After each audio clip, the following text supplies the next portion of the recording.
lean back like the seats of an 86 Delta 88 coupe on D's and bones, baby. That's what I'm talking about. Yeah. Going live in a minute, Blizzard King. This is Winter Dennis Sperling Podcast. You are rocking with the realest black men represented. Ain't no lies, cause we winning. Catching flies, ain't no feelings. Uncle D, we the villain, baby. We just left the village, baby. Now we in them villas, baby. Dennis Sperling Podcast, tuning in, we get it, baby. You can hate the player, hate the game. We love all you haters. Hate watch, hate watch. Calling lovely ladies, hands on your knees.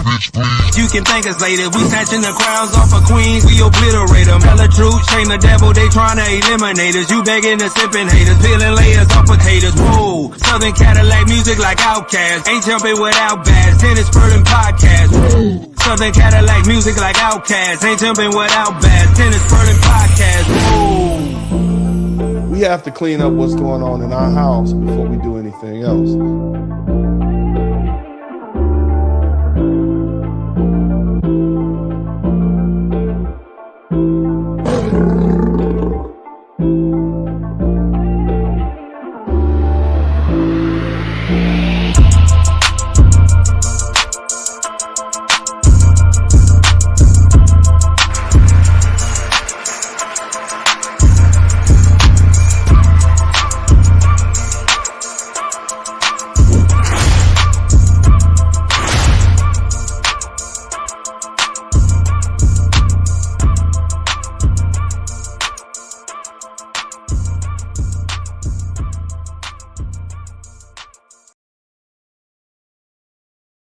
Men like him would think that.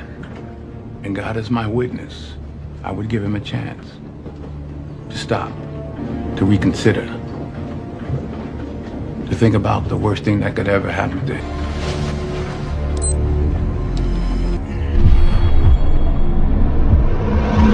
I don't know why they be messing with Dennis Sperling. They must be a glutton for punishment because dude ain't playing with y'all. Dude is not playing with y'all. I'm seeing channels get terminated left and right. I'm seeing channels get terminated left and right dealing with Dennis Sperling. Let me explain something to y'all, right? Let me explain something to y'all. If you want to know anything about Dennis Sperling, the only thing you need to know about him is that he's a lawyer, right? He's a lawyer. And the difference is, if you're going to go toe-to-toe with a lawyer, guess what he doesn't have to do? He doesn't have to pay. He doesn't have to pay for his knowledge. You do. You're going to have to get a lawyer to go against him, and it's going to come out of your pockets. And if you don't have the resources, then guess what? You're done. Is it that simple? When you have these woke revolutions, it requires all of us at some point to say, no, I'm not going to do this. I believe it's that simple, right?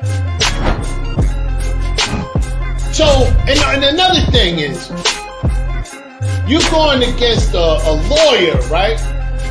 Who can get you tied up in litigation.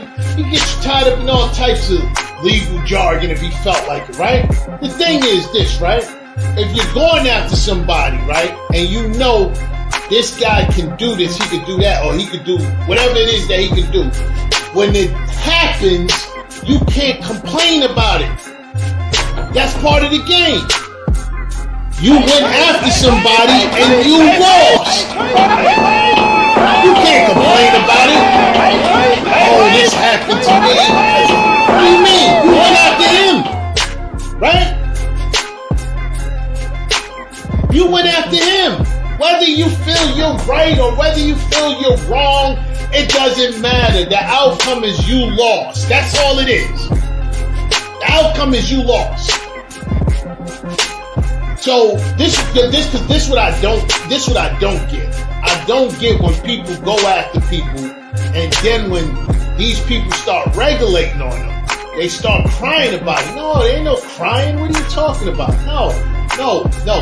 You went after this man. This man is a lawyer.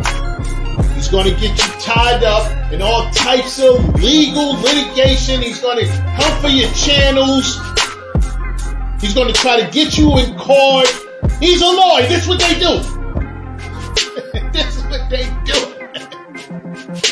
This is what they do.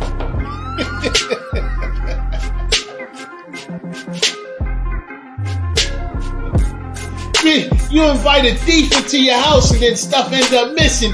Then what are you crying about, man? What are you crying about? What are y'all crying about? I don't get it, man. Listen, maybe you shouldn't go after lawyers.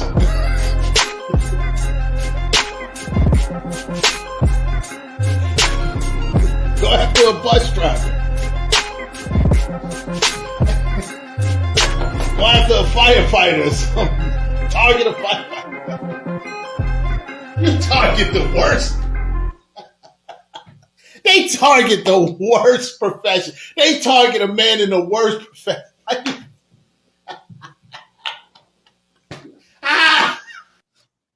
What's up? Welcome back to the broadcast. This is Dennis Sperling, also known as Uncle D. Somebody type Uncle D in the chat room. Big shout out to Accountable Commentary. I love that guy's broadcast. He gives it to you raw and uncut. His commentary is outstanding. Somebody type AC in the chat room, man. But you guys who don't know me, my name is Dennis Sperling. I've been on YouTube, I guess, going on 4 years now.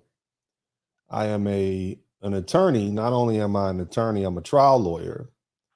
And at any given time, I have dozens and dozens of cases in litigation, and I'm licensed through multiple states. I've been practicing law for about 24 years. Recently, I've been inducted into the Southern University Hall of Fame for trial lawyers, which says a lot. It says a lot about me. It says a lot about the type of law that I practice and the complexity therein. Recently, I've just kind of been chilling because life has been really good. I don't do YouTube because I need the money. And this is my award that I received from Southern University. I'm very proud of it. It says Dennis Damon Esquire, for all you all who think I'm Mexican. I ain't never met a Mexican named Damon, all right, nor Sperling. Nevertheless, it says Dennis Damon Sperling Esquire, class of 2000, is hereby inducted into the Southern University Law Center Hall of Fame for outstanding, not mediocre, not half-baked. Somebody type outstanding in the chat room. Outstanding and dedicated services to his community, legal profession, and to the Southern University Law Center. Chancellor John K. Pierre, April 6, 2024. Annual Alumni Roundup. So this is me being recognized by the people who would know for my expertise in the practice of law. This is me actually receiving my award. All of those thousands of people who walk through the Southern University Law Center Hall, they will now see this picture here. I'm going to actually pull it up for you guys. You know, they will actually see this photograph right here off to my left, hanging in the atrium. So for years to come, even when I'm long gone, that photograph of me will be there. This big old bear-like looking face will be there saying, hey, you got a lot to compete with. For the past 7 years, I've been focusing on not just complex litigation, but also class action litigation. And I'm proud to say that we recently settled a case for, in total, a little over $30 million. And I'm pretty darn happy about that. Somebody typed 30 million in the chat room. Of course, I had to split it up with the other law firms that I work with. But the fact that I'm in the game. You see? The fact that I'm able to withstand 7 years of intense litigation. You just Google me. Go to the Fifth Circuit Court of Appeal and type my name in. You see? So what I'm trying to tell you all is that I am the real deal. You see? Nevertheless, I come to YouTube not because I wanted to advertise my legal skills, and I don't even hold myself out as an attorney. Most of you all know I'm just Uncle D. Somebody type Uncle D in the chat room. Somebody type Uncle D in the chat room. Somebody type Uncle D in the chat room. I want y'all to understand something. I don't come in here pretending to be a lawyer. I very rarely give my commentary on legal cases, but I will every now and then. But that's not why I'm here. I'm here because I'm an advocate for Black men. Somebody type that in the chat room. Advocate for Black men. Generally speaking, I don't come from the red pill community. And shout out to my man MC Recovery. Compton in the house. Shout out to Compton. I don't come from the red pill community in YouTube. I'm not red pill. I understand what the brothers mean when they say red pill. I understand the MGTOW movement. But for the most part, I am simply a men's advocate. I come from the vein of the men's advocate side, where a lot of men, after they tried to get the laws changed, it didn't work. Men were concerned about family law being unfair, divorce laws being unfair. That's how I made my way to YouTube. Years and years, even back since before Facebook, men had sought the internet. Somebody typed MySpace. Y'all remember MySpace? I remember MySpace. And even back then, folks were saying, hey, the way the system is set up, of course, MySpace was the beginning of social media. But men were talking about how unfair the legal system is and how unfair it is towards men and how they're having to deal with child support and how they're being robbed in family court. And so that was my experience. In 2014, about, 4 years after my divorce, I really start gravitating towards YouTube. At the time, I was writing my book series, Rules to Live By, and I wanted to do some research on racism. I wanted to understand that because my books are about conflict and how to resolve conflict. And so, what do you want? Come over here. I'm working, man. I'm over here working. I want to say hi to everybody. Hello. All right, I'm working. What do you want? I'm just gonna go get water. We'll go get you some water, man. I'm working. This is what I got to deal with. A full-time daddy. Somebody type Black Daddy in the chat room. Somebody type Black Daddy in the chat room. Somebody type Black Daddy in the chat room. At no point, father, Black fathers. Somebody type Black fathers matter in the chat room.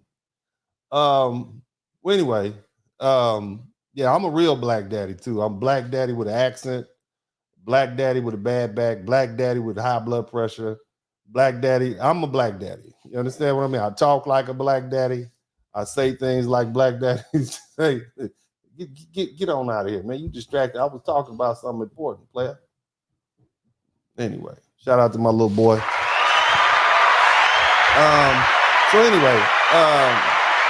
I came to YouTube because of the unfairness of the family law system. I am a men's rights advocate. But what I noticed was, yeah, there are a lot of men's rights advocates, but Black men in particular have a special set of issues that we deal with.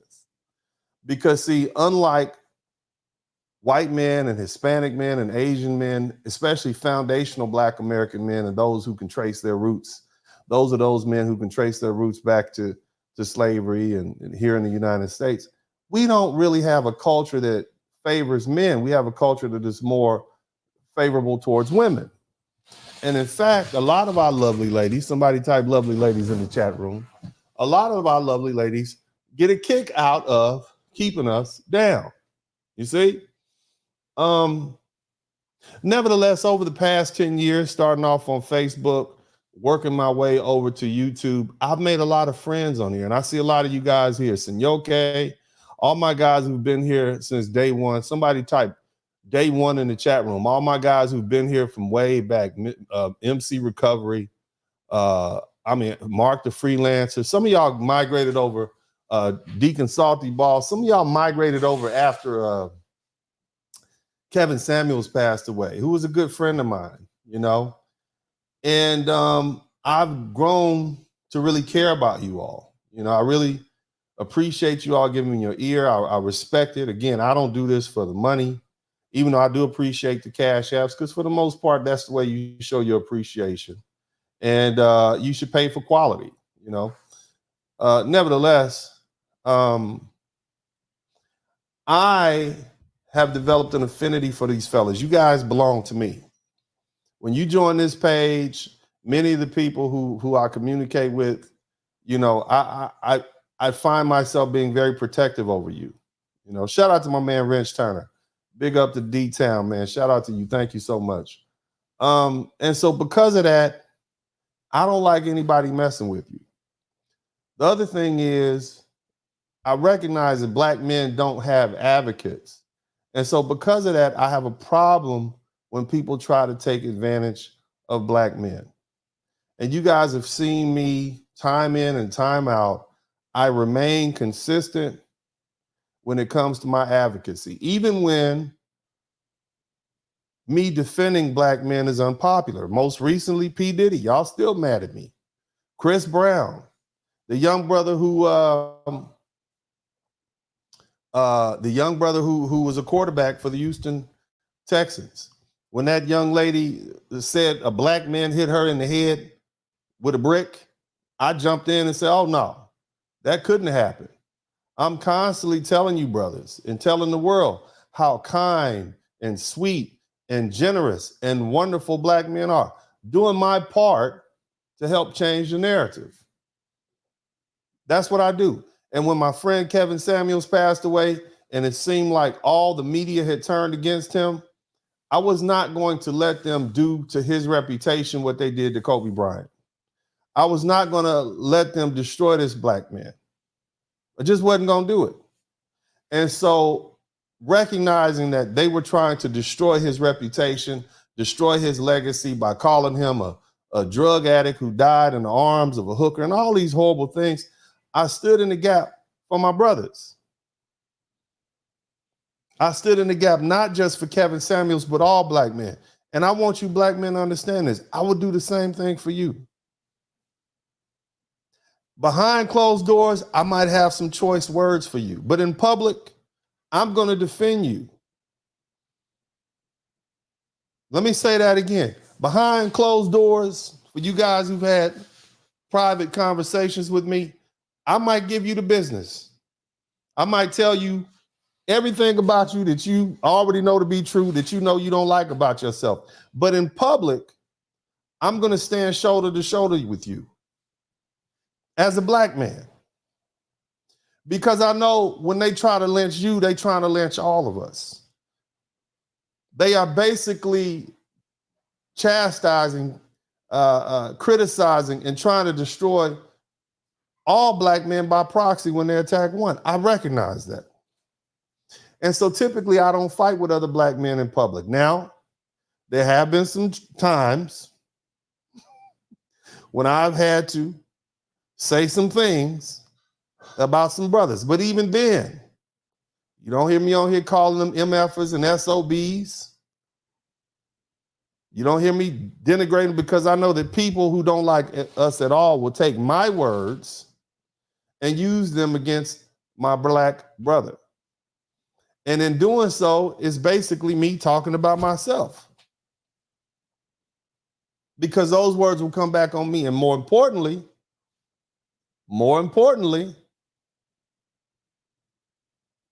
my sons, the little Black boys who are coming up behind us, the little Black boys who aren't even the age of 18 are going to inherit this reputation. that we as black men have for being deadbeat daddies, not having jobs, being violent, being the most incarcerated, being both the tallest and the shortest, being both players and having lane. Whatever is bad is associated with black men. And we need to push back on that. And that's what I'm here to do, because I don't want my sons, nor do I want your sons, to inherit that reputation. And we're going to fight against it. Somebody type fight. Somebody type fight in the chat room. Kevin Samuels and I, we differ on some opinions and certain things. We disagree, but we definitely agreed on the fact that we need to defend black men. And that's the ground that we stood on. And I would be less than a friend and less than a black man, less than a Southern University Law Center, HBCU Hall of Fame attorney if I didn't. I would be less than who I am if I didn't use my advocate skills to advocate for black men. Period. Nevertheless, recently, I filed suit against YouTube. Now, the story is, last year around this time, my channel got demonetized. It was demonetized on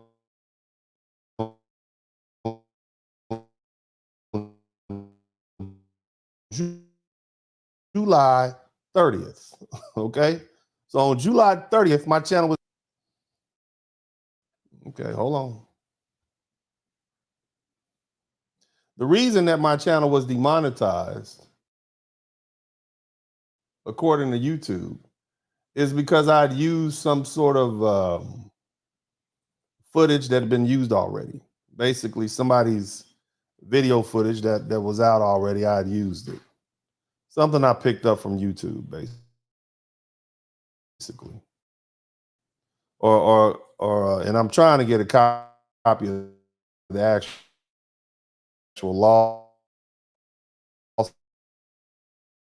lawsuit.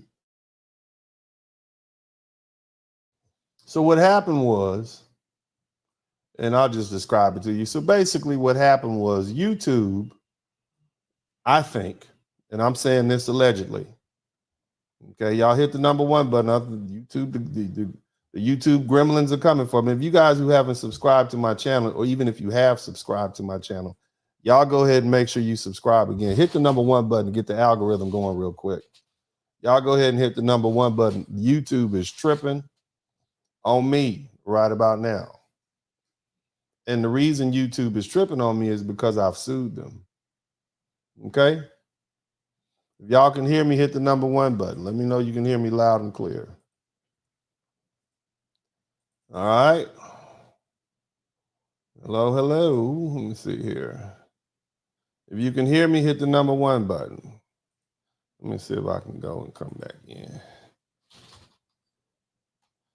Yeah, let me see something, baby. You guys can hear me, hit the #1 button. Okay, so we back. Shout out to my man, Delete Laws. So I sued YouTube. And the reason that I sued YouTube is because these same fellas that I really care about, you guys donate money to my channel. You guys, you know, at some point, I think I was making $7,000, $8,000 a month or whatever, but I was working real hard. I was like, this is too much work. I appreciate the money, but God, it's too much work. Nevertheless, YouTube demonetized my channel, and this was July of last year. And I think you guys had donated about $7,500 to me. Shout out to my man, Delete Laws. I appreciate you, bro. Now, YouTube 3 months later, after my channel got monetized in October, YouTube didn't give the $7,500 back to my subscribers, to my fans. Now, again, $7,000 is a lot of money to anybody. It should be, especially somebody like me who grew up in the hood. You understand what I mean? Back where I'm from, we'll fight you over $7, depending on the circumstances. Nevertheless, $7,500 of your hard-earned money, them taking it, I have a problem with. And so what I end up doing is I did a lot of research, and come to find out, and shout out to who else we got up in there a little late. I see all y'all up in here, man. I see everybody up in here. Shout out to all you guys, all my members. Limitless Potential, Salty Balls, Senyoka, Jamal Smith, Delete Laws, Glow Hardy. Thank you guys so much. I see all y'all. Ben Sicko, TIQS, thank you so much. You guys with the wrenches, thank y'all. Nevertheless, I didn't like the fact that they kept the money and didn't give you all the money. I didn't like that. I was okay with them keeping my money. I was not okay with them keeping your money. And so I contacted YouTube using their little facilities and little email addresses. And I'm like, give my people their money back. Okay. And they didn't. They basically said it was donations and we not give it back. And I'm like, when is YouTube a nonprofit organization that this is a donation? You guys send money to me because you want me to give you a shout out. This fan funding for a reason. Come to find out, this is something that happens commonly. And the more I dug into the issue, the more questions I had about YouTube's practices.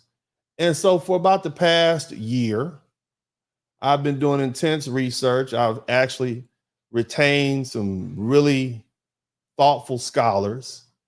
And we start digging into this issue, and come to find out YouTube has been doing this for a while. Now, I'm not saying YouTube has done anything wrong.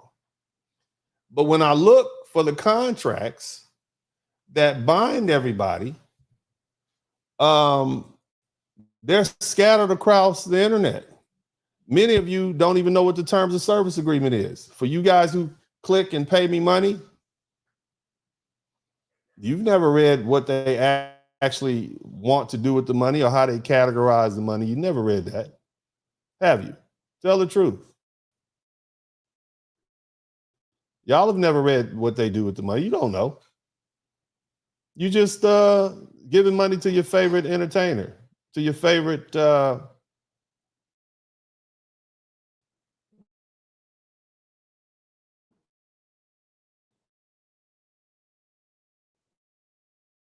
podcaster. The way in which they categorize those proceeds determine how they're taxed, how they're dealt with, and how they're dispensed. So, nevertheless, it made me upset. Matter of fact, I'll say this, it pissed me off. YouTube pissed me off. YouTube thought it was a good idea to go ahead and, I would assume, just start keeping people's money. And you're not going to mess with my people like that. Somebody type my people in the chat room. You're not going to do that to my subscribers without me getting some answers. I'm not going to let you take from them their hard-earned money. You understand that? Because I know you guys work too hard for it. And I appreciate the sacrifice you make. It said a lot that you're willing to give your $10 and $20 and your money as hard as it is to get money. The fact that you guys are willing to give it to me in appreciation for what I do, I'm not going to let anybody take it from me, not without a fight, and especially not without figuring out whether or not they're entitled to it. I'm not saying at this point that YouTube is doing anything that is in breach of contract. However, what I am saying is that I have filed a lawsuit to figure out whether or not that's what they're doing.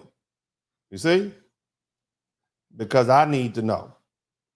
I need to know because I don't want anybody who supports me, anybody, especially you black men, because the majority of my channel is black men. I'm not going to let it happen. Not without a fight. And that's where we are right now. So just so you guys can understand kind of what's going on, I filed suit in 2 different venues here in Texas. This is all public record.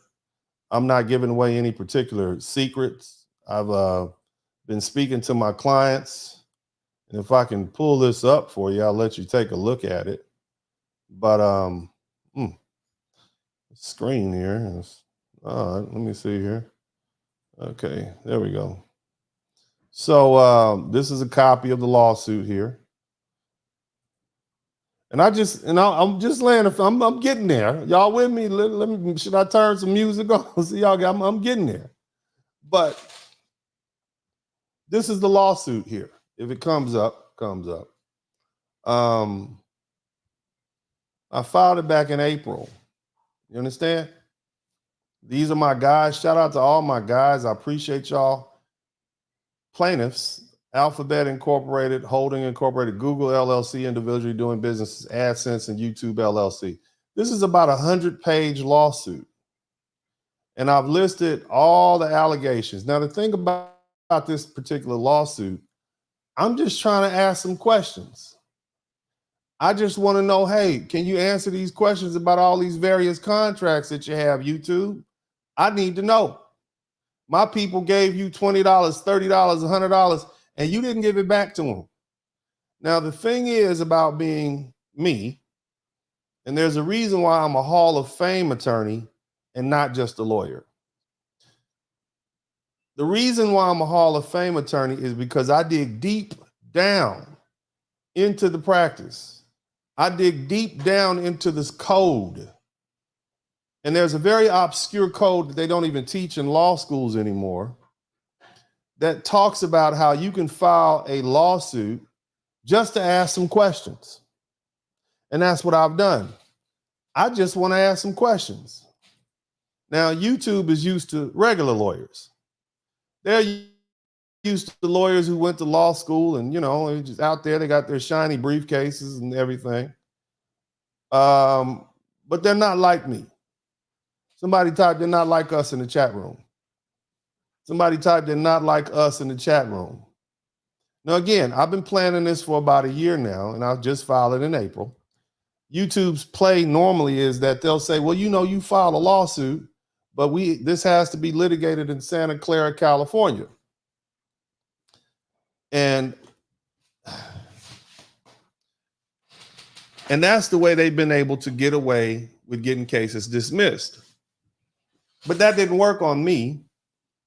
And the reason it's not going to work on me is because, again, this is not a lawsuit. This is simply a lawsuit asking questions. I just want to ask, I don't know if they've done anything wrong yet. Somebody say, we don't know yet. We just want to ask questions. You see, we want to ask questions. And if you didn't do anything wrong, you didn't do anything wrong, YouTube. But I suspect, I have a good faith belief that you did do something wrong. I have a good faith belief that you've been keeping these people's money after you defund the content creators' channels, and that is a breach of the contracts, the 6 or 7 different writing. I believe that.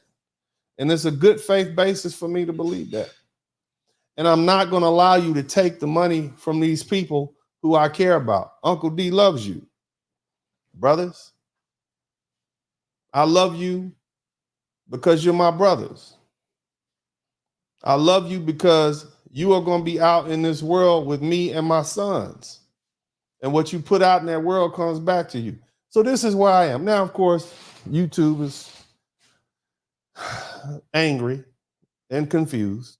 Somebody type angry and confused in the chat room. And so what they've done is they've tried to dismiss the case, and they're trying to say, well, we have a venue provision in this contract that says these multiple contracts that say you can only sue us in California. And so they filed a motion to dismiss. And I said, yeah, I get it. I understand. I anticipated that was going to come. And I feel you. I feel that's a good play. Somebody type angry and confused in the chat room. Somebody type angry and confused. So they're angry and confused at Uncle D, the Hall of Fame attorney. But the problem with their argument is that, again, this is not a lawsuit. I'm just asking questions. Somebody type just asking questions in the chat room. And so because I'm just asking questions, I have a right to do so. And you can't be mad at me for asking questions. And so I basically explained to the court in this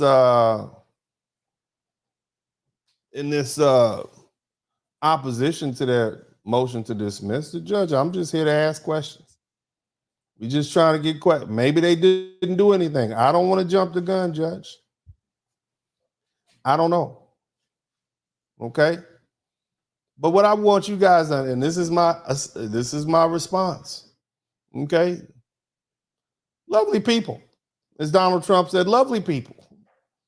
But I went through the detail and I explained to the judge, just, I see all the stuff they're saying, but I don't think that these wonderful people, are doing what they're supposed to do. I think at some point they need to give these people their money back.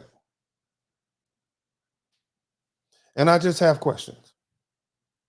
Somebody type just questions in the chat room. Maybe you two hadn't been taking these people's money. Maybe I don't know. I just have questions. You see, I want to be fair and balanced. Somebody type fair and balanced in the chat room. Now, we just settled the case for $30 million, right? So, I'm not rushing. I'm not jumping the gun. Nevertheless, here's what I want y'all to understand. All you YouTube folks out here in these streets, shout out to all the YouTubers out there. Shout out to all the YouTubers. You need to understand something. If I will file a lawsuit against YouTube, which is $1 trillion corporation, now I want you to look at me in my eyes right now. If I will sue YouTube, the place in which I broadcast from, what makes you think, and I'm able to get around these procedural hurdles that these wonderful people have come up with that apparently no other lawyer in America has been able to figure out for the past 17 years since YouTube has come about. If I'm willing to sue them, why on earth would you ever think it was a good idea to come after me? I just want you to think about that for a minute. Why would you ever think it was a smart or intelligent idea to either attack me or attack him or attack my character if some of the best lawyers in America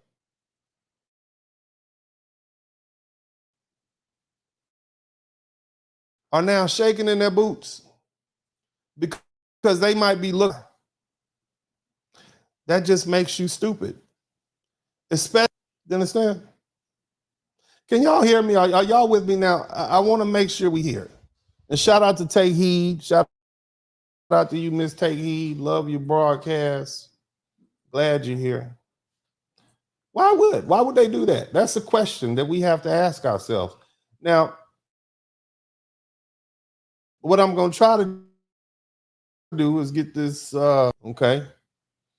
And I'm going to try to do my best to, I might have to click out and click back in because I seem to be having some issues over here. But I'm gonna be back in a minute. Let me get this straight. Let me know if you guys can hear me. If you can hear me, hit the #1 button. Let me know if you can hear me. I'm gonna take a quick break if I can. I'm gonna come right back. We're gonna reset.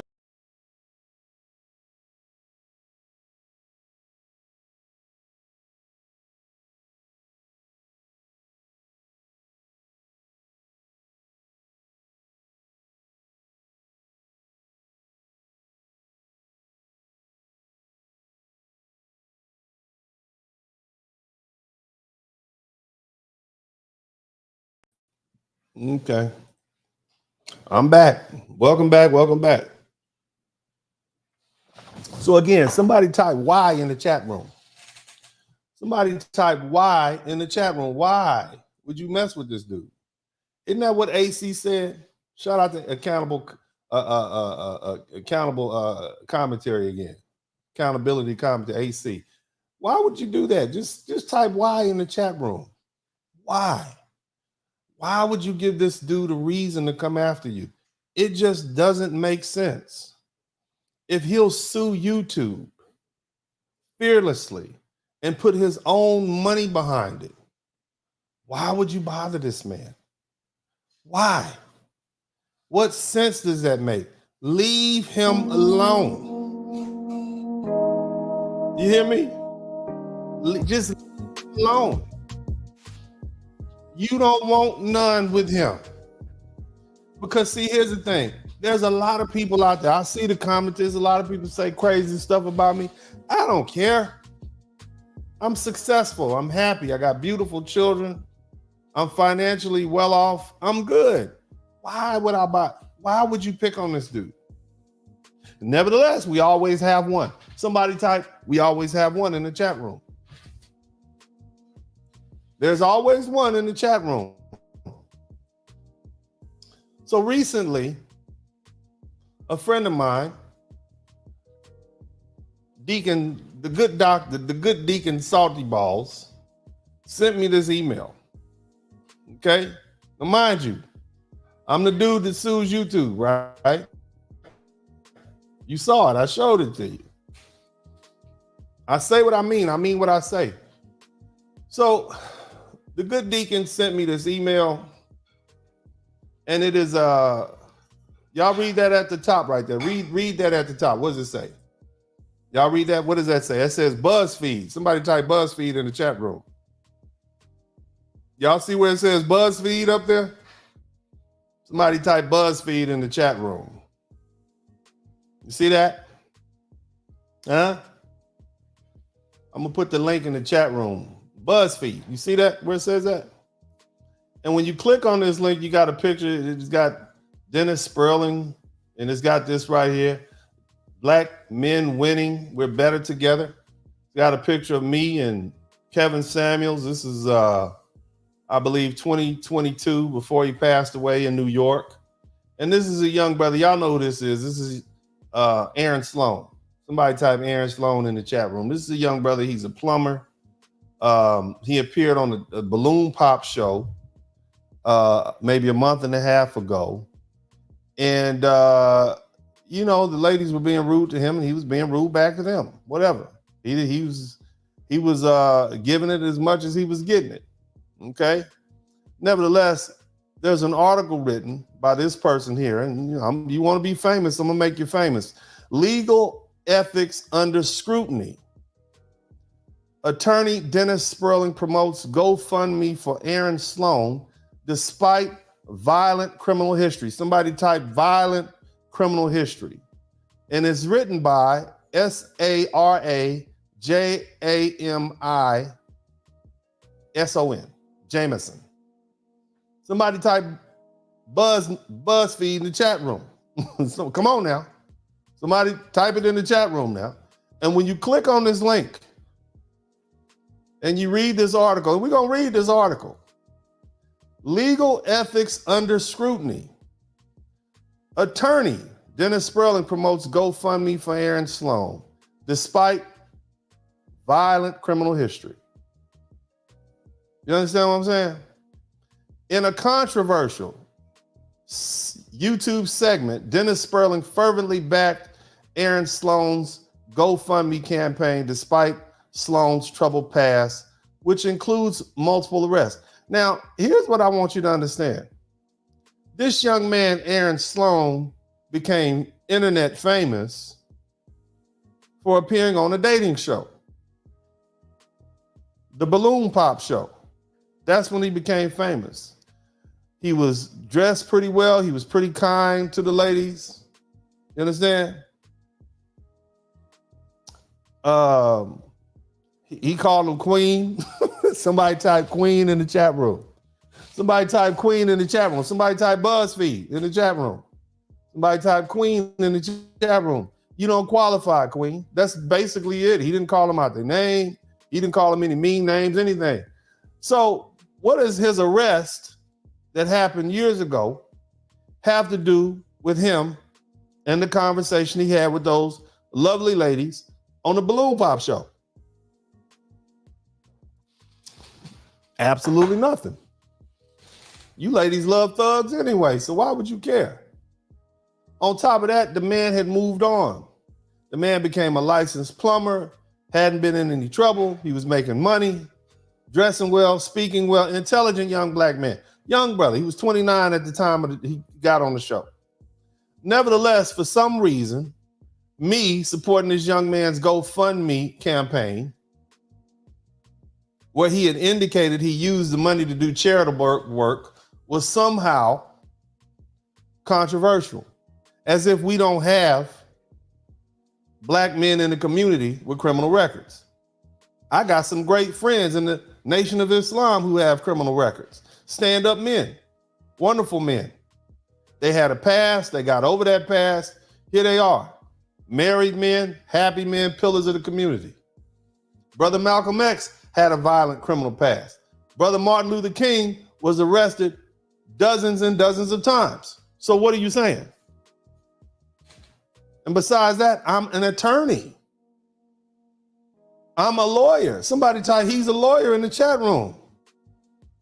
I don't practice criminal law anymore, but I've tried about 3 criminal cases. All acquittals, straight up, not guilties.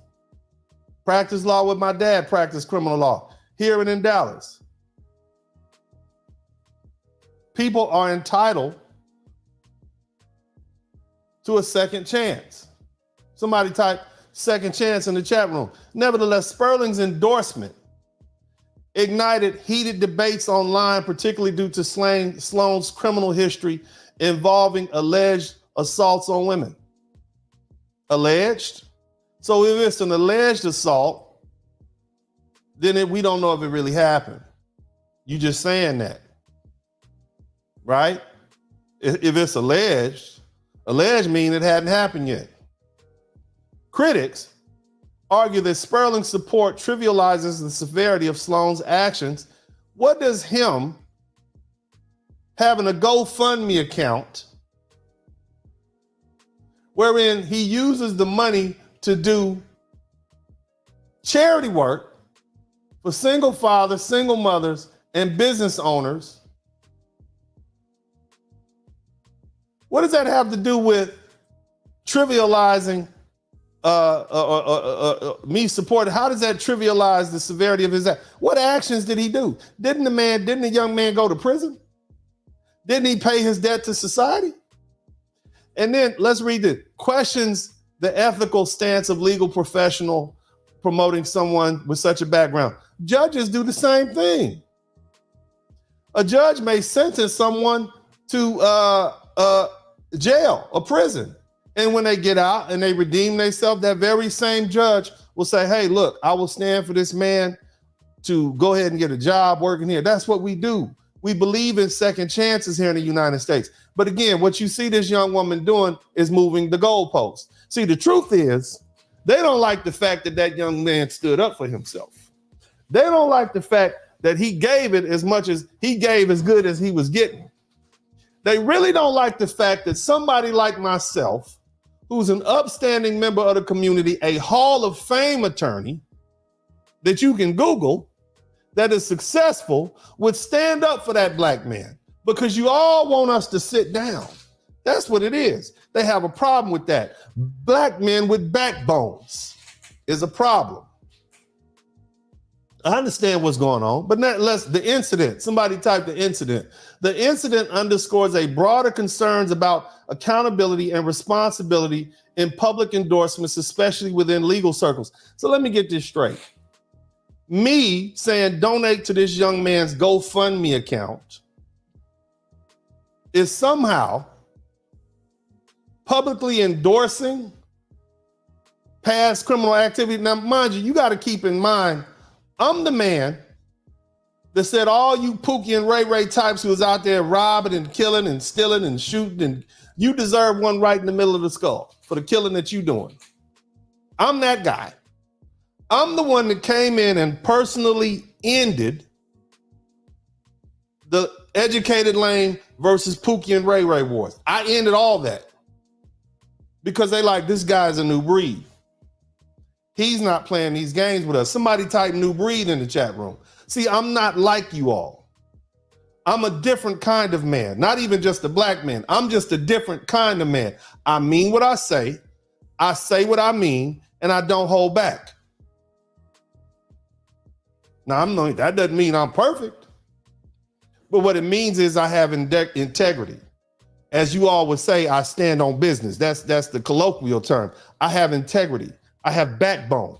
Somebody type backbone in the chat room. I have principles that I stand by.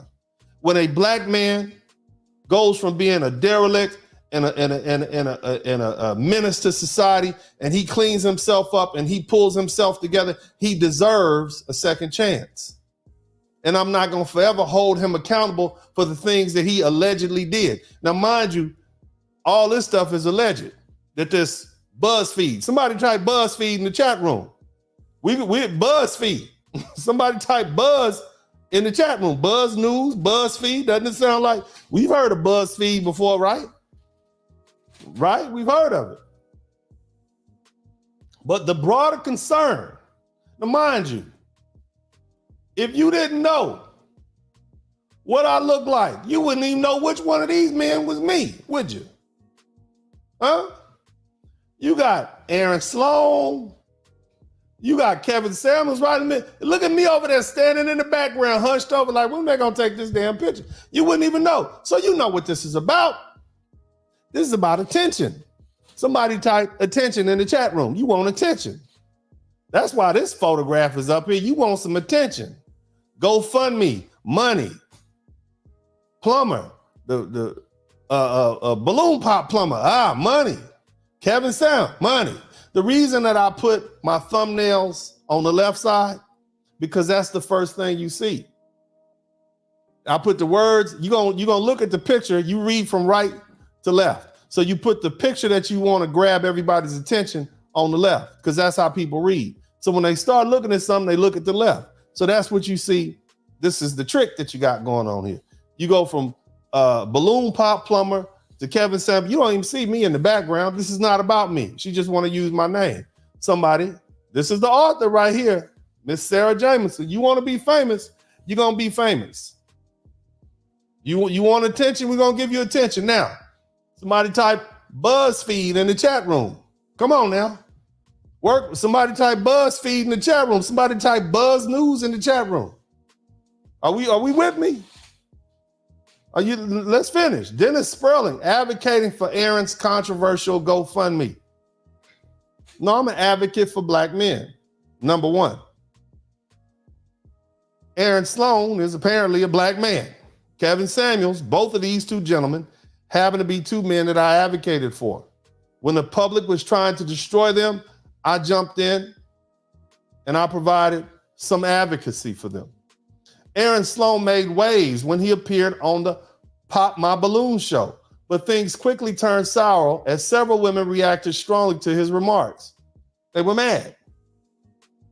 They tried to hurt his feelings, and he turned around and hurt their feelings. But things quickly turned sour as several women reacted strongly to his remarks. Despite his polite response to their rejection, he was politely responding to their rejection. Within days, the cyber sleuths uncovered Sloan's violent criminal history, possibly validating the women's instinctive reaction. So what you're telling me is these women had like some sort of crystal ball in the back of their head, and they just knew somehow this man was red flags is popping off. That's what you're telling me. They're just magical. Somebody type magical in the chat room. Okay? So in other words, this is her trying to vindicate the issues that he was having with those rude women. They were just rude young ladies. That's what they were. And I think everybody who saw the broadcast can tell. Nevertheless, and what does his criminal history have to do with the situation that happened on the show? Huh? Nevertheless, the backlash included 500 calls flooding his workplace, leading to an abrupt termination. Yeah, the young man, they basically called his place of employment and got him removed because there was too much issues. And a surprising move, I want y'all to listen to this. In a surprising move that has sparked controversy, Texas attorney Dennis Sperling has openly endorsed Sloan's GoFundMe campaign. Now, do you all remember when there was a young man on this internet saying mean things about me? Remember that?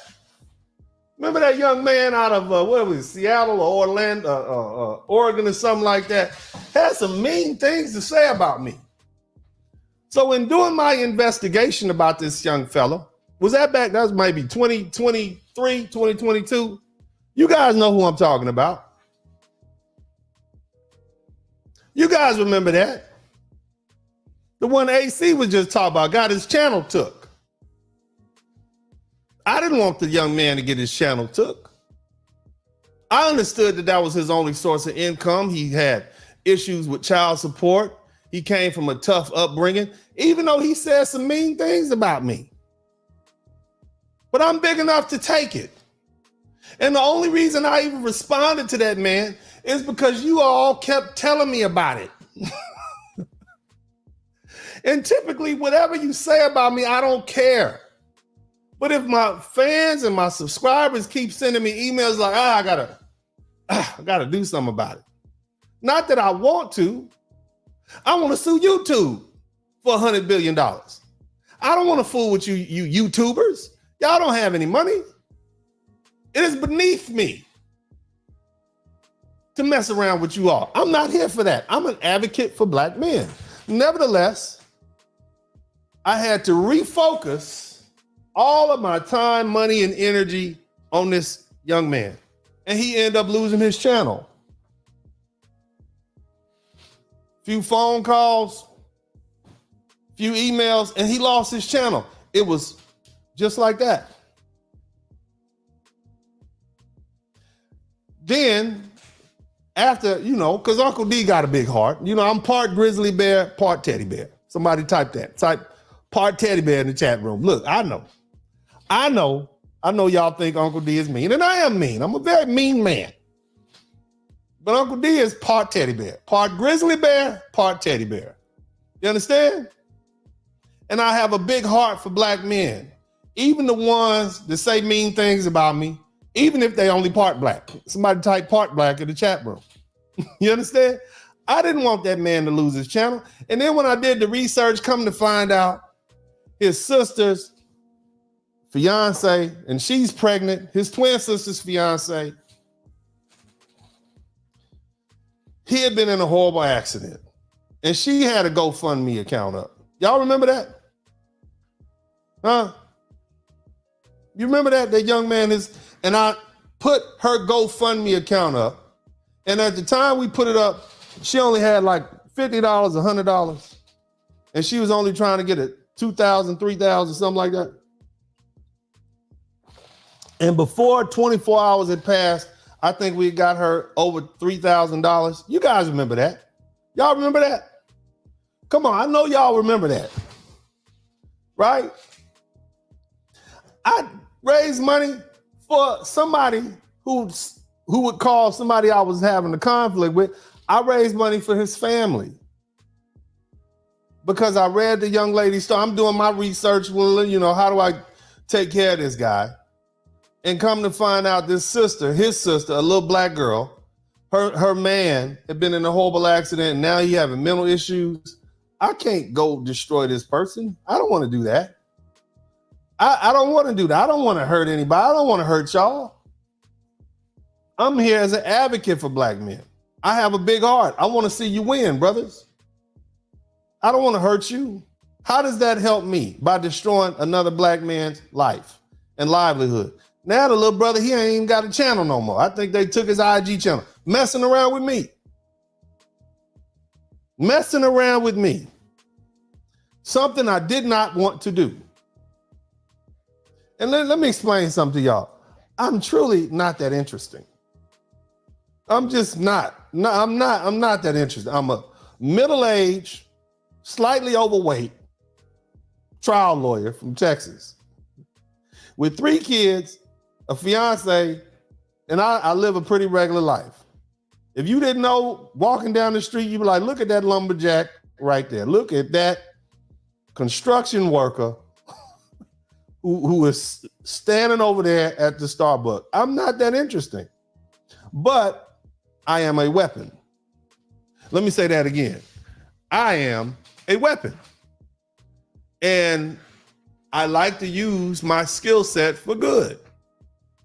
But if you put yourself in a position when you force me to be your adversary, then I'm going to give you what you asked for. But I don't want to do it. And see, this young lady right here who wrote this article, you're now, because the people are bringing it to me, now I'm forced to be your adversary. Let's read the rest.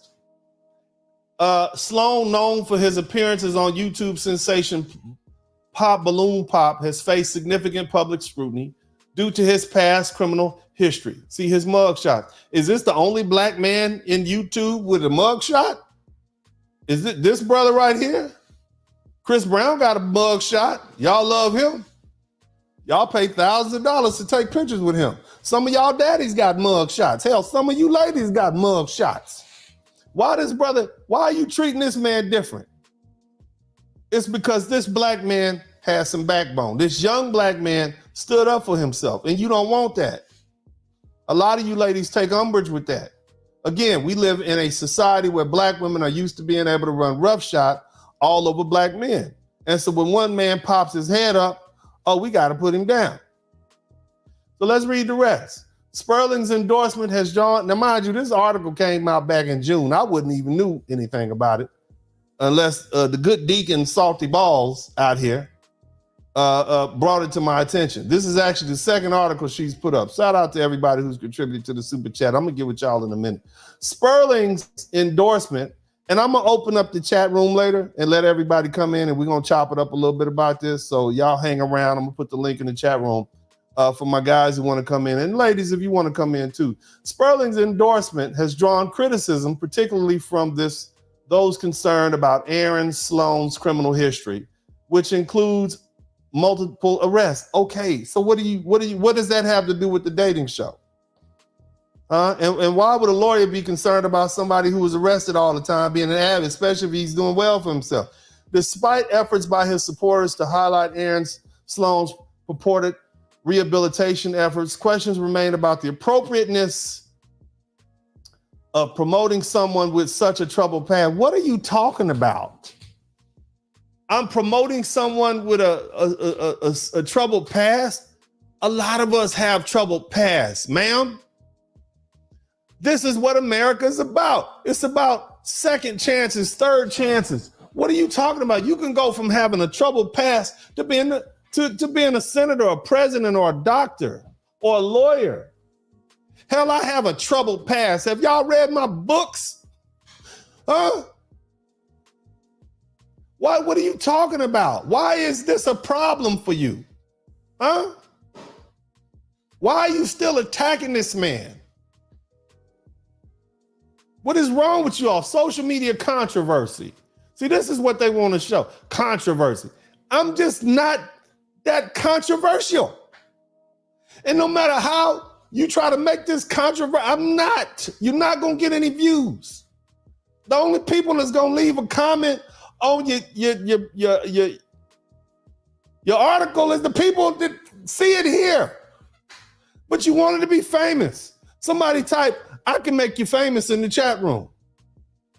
You want to be famous? I'm going to make you famous. Role in promoting Aaron Sloan. So listen, moreover, Sperling's remarks on YouTube channel have added fuel to the controversy. It is quite clear, listen to this. This ain't how you spell my name. It's a U in there, like a cowboy spur. It is quite clear that Dennis Sperling has a disdain, somebody type disdain, for black women and women of color. First of all, a disdain. So basically I only like white women. That's what you're saying. That's where all the white women at. All the white women, where are y'all at? Because apparently you all are the only women that I like, apparently. Somebody type disdain for black women and women of color. What is a woman? That's what I want to express. First of all, let's start. What is a woman? Let's start there. But that's apparently all I like is white women. Somebody type Umar in the chat room. He used euphemistic language to obscure his disdain when discussing black women. You mean lovely ladies? Somebody type lovely ladies in the chat room. But it's evident that given the opportunity, he would likely use more explicit, degrading terms. Look, I can cuss with the best of them. If I wanted to cuss you out, I would. But the reason that I don't use foul language when I discuss the foul behavior of a certain group of women who are disguising themselves as black women. Because see, let me explain to you. I don't like hood rats. I love black women. I don't like hood rats disguising themselves as black women and giving black women a bad name. See, that's where I'm at. Because see, there are some decent, hardworking black women who are upstanding, who are law-abiding, who are not twerking on tables at the buffet line. And I don't want to see them taken down because of the activities of you low-down, rotten hood rats faking like you black women. See, that's my problem. Just like I don't like low-down, dirty Pookie and Ray Rays who out there robbing and killing and shooting and stealing, hiding amongst honorable, decent, hardworking black men. See, I'm what you call a classist. You understand? I believe in acting classy and dignified and honorable and having integrity. I believe in uplifting the race, not dragging the race down into the gutter. So you must be one of those women who are twerking on the buffet table if you don't like what I have to say, because I clearly distinguish where I'm coming from. If you're a hood rat, you're a skank, you're a low down, dirty scoundrel. If you're a Pookie, you're a Ray Ray, you need to clean yourself up. You need to get your duffs together and stop embarrassing me and the rest of the hardworking black folks. We're tired of y'all. In fact, 63% of black men have reached the middle class. And so this is not 1965, this is 2024. So there are more of us than there are of you. Black women are the big business owners. Black men are more of us in college than in the penitentiary. So we're doing pretty well for ourselves. I don't want my sons to get caught up with one of you hood rats. If I had daughters, I wouldn't want them to get mistaken for being one of you hood rats. I wouldn't want my sons to be dealing with one of you hood rats. And many of the folks out here who love themselves and love their children don't want to be confused with you anyway. So now that we got that straight, shout out to all the black women out there who are upstanding. Shout out to all the upstanding black men. We got to set a tone. We need to separate. Nevertheless, he has admitted this himself. I've admitted what? That I don't like hood rats, skanks, thieves, robbers, scammers, Pookies, and Ray Ray. Yes, I will admit that every day of the week. That's why I'm in law enforcement. I would put you under the penitentiary. Somebody type penitentiary in the chat room. I would put you beneath the penitentiary. The reason that I don't run for judge, criminal judge, is because I would put all of you in the penitentiary forever. And so I abstain from doing that. You see? And I can get carried away with that. I believe in punishment. I believe you do the crime, you do all of the time. That's what I believe. You understand? So if you out there acting like a derelict, you're a hood rat, you're a skank, you're lying, you're cheating, you're stealing, you're cutting up and acting a fool, you done. But if you're a young man like Aaron Sloan, who had a past, who did his time, who redeemed himself, who went through that horrible system, came out that system, put himself together, got his plumber's license, I applaud you, brother. There is a new day for you, black man. And here's the cold part about it. That young brother was on the balloon pop show and he was looking to deal with a black woman. He wanted him a black woman. He was trying to rekindle black love and actually walked away with a beautiful sister. And I was hoping that they would work out, but you know how it is these days. But nevertheless, he wanted a black woman. And you just don't like it because that black man had backbone. Sperling was not happy with the female contestant's feedback about Sloan during the filming of the balloon pop episode. Yeah, my problem was y'all treated that dark-skinned black brother like he wasn't good enough. It was a little white boy on there, he got treated differently. That's what I said, and I'll say it again. Black women are the biggest purveyors of colorism of any other group on this planet.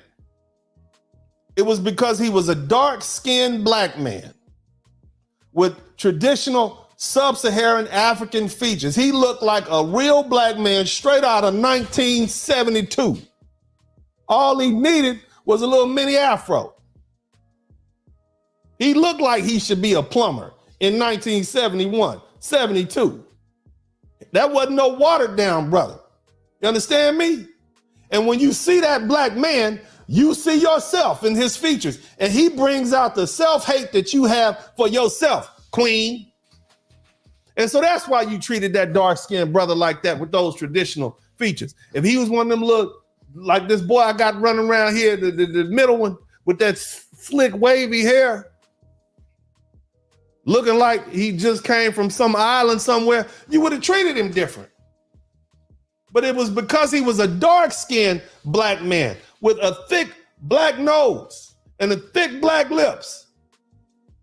That's why you treated him like that. How dare he, in your mind, how dare he speak back to us like that? He is unworthy. But a white boy could have got on there and y'all have been twerking all over him on the damn balloon pop show. Tell me I'm lying. You know darn well you can't. So it wasn't the fact that you, the feedback, it wasn't feedback. Those women were rude to that young man. They were rude and disrespectful, and they expected him to sit there and take it, and he wouldn't. That's what this is about. That's exactly what it's about. And you can't tell me it's not. Black women have been told to choose better, and even when they do, they're berated. No, you didn't choose that man. You wanted to sit there and disrespect that man, and you wanted him to take it, and he said no. And I salute him for speaking up for himself, for standing up for himself. He comes from a long line of black men like the ones I have in my family that speak up for themselves. And I don't care if you hate me for it. We're going to have some black men with backbone. You want a strong black man? Well, here we are.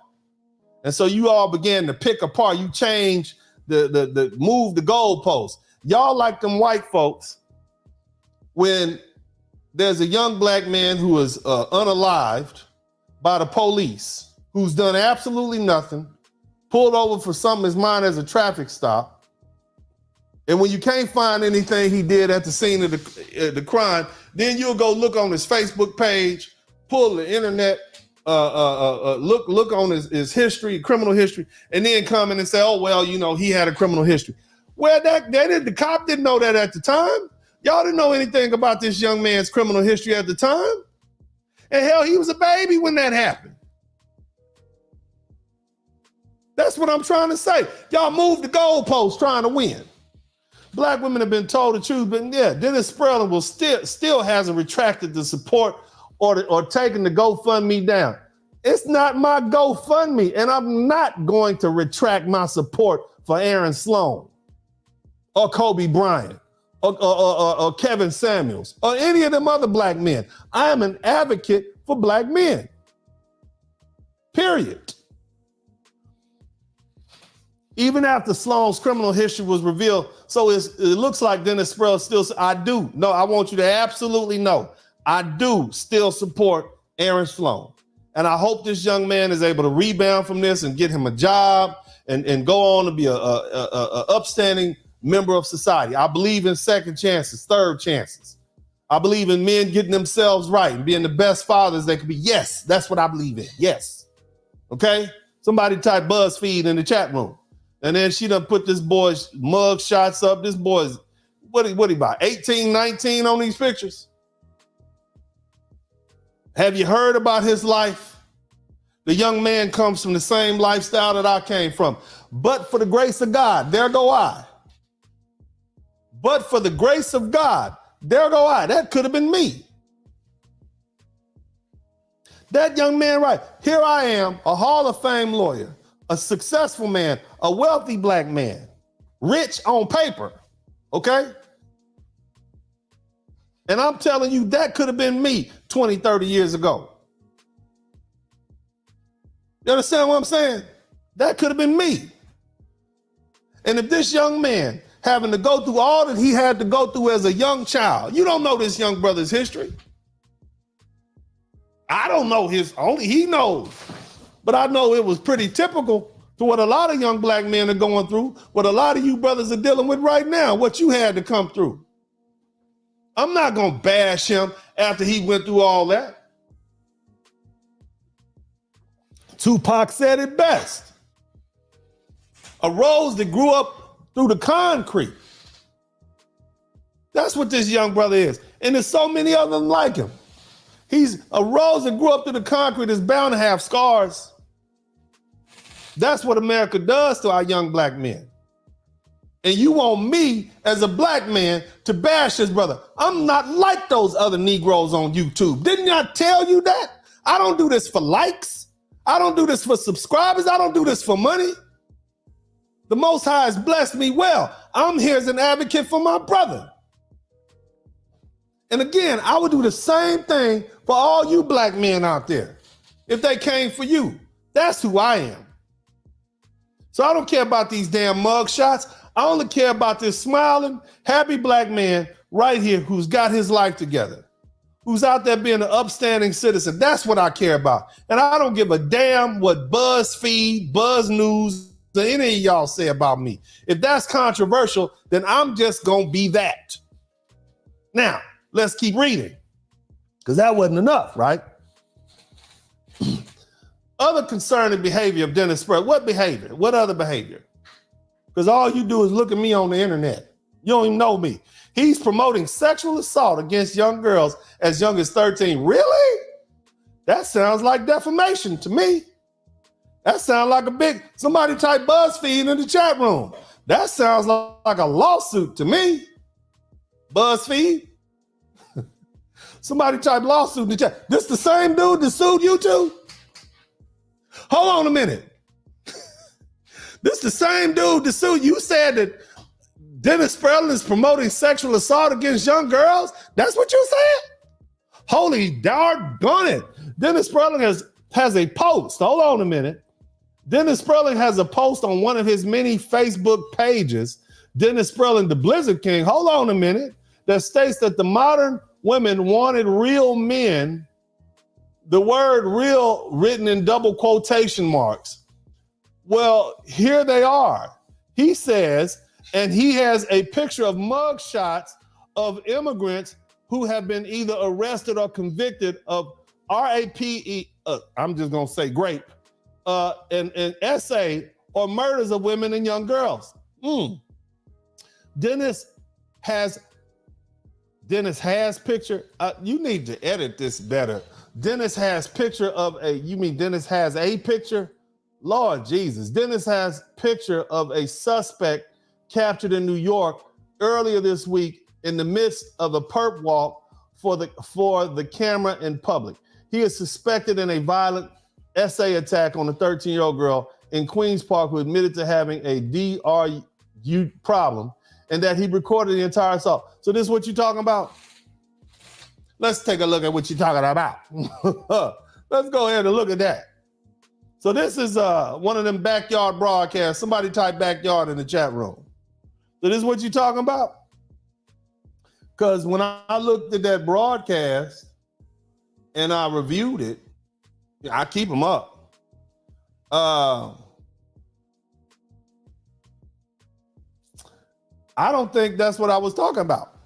Nevertheless, you said I'm promoting SA against young girls as young as 13, but in your own writing, there's nothing about me promoting that. Now, what I did voice in that particular broadcast is skepticism about the Me Too movement. I said that many women in the Me Too movement fabricated stories for attention, financial gain, or victimhood status. I did say that, and I say many of those women were lying. I did say that. I did explain the concept of the difference between attention versus respect. I explained that women seek attention for survival while men seek respect. And I drew a comparison because these are primitive societal structures. I explained that. I talked about patriarchy and complaints. I criticized women for complaining about the patriarchy. I did say that. And I said that women in America have superior rights compared to men, including in the family court and financial matters. and post divorce. Where's the lie in that? And so these men right here, they come from the real patriarchy. These are the real men.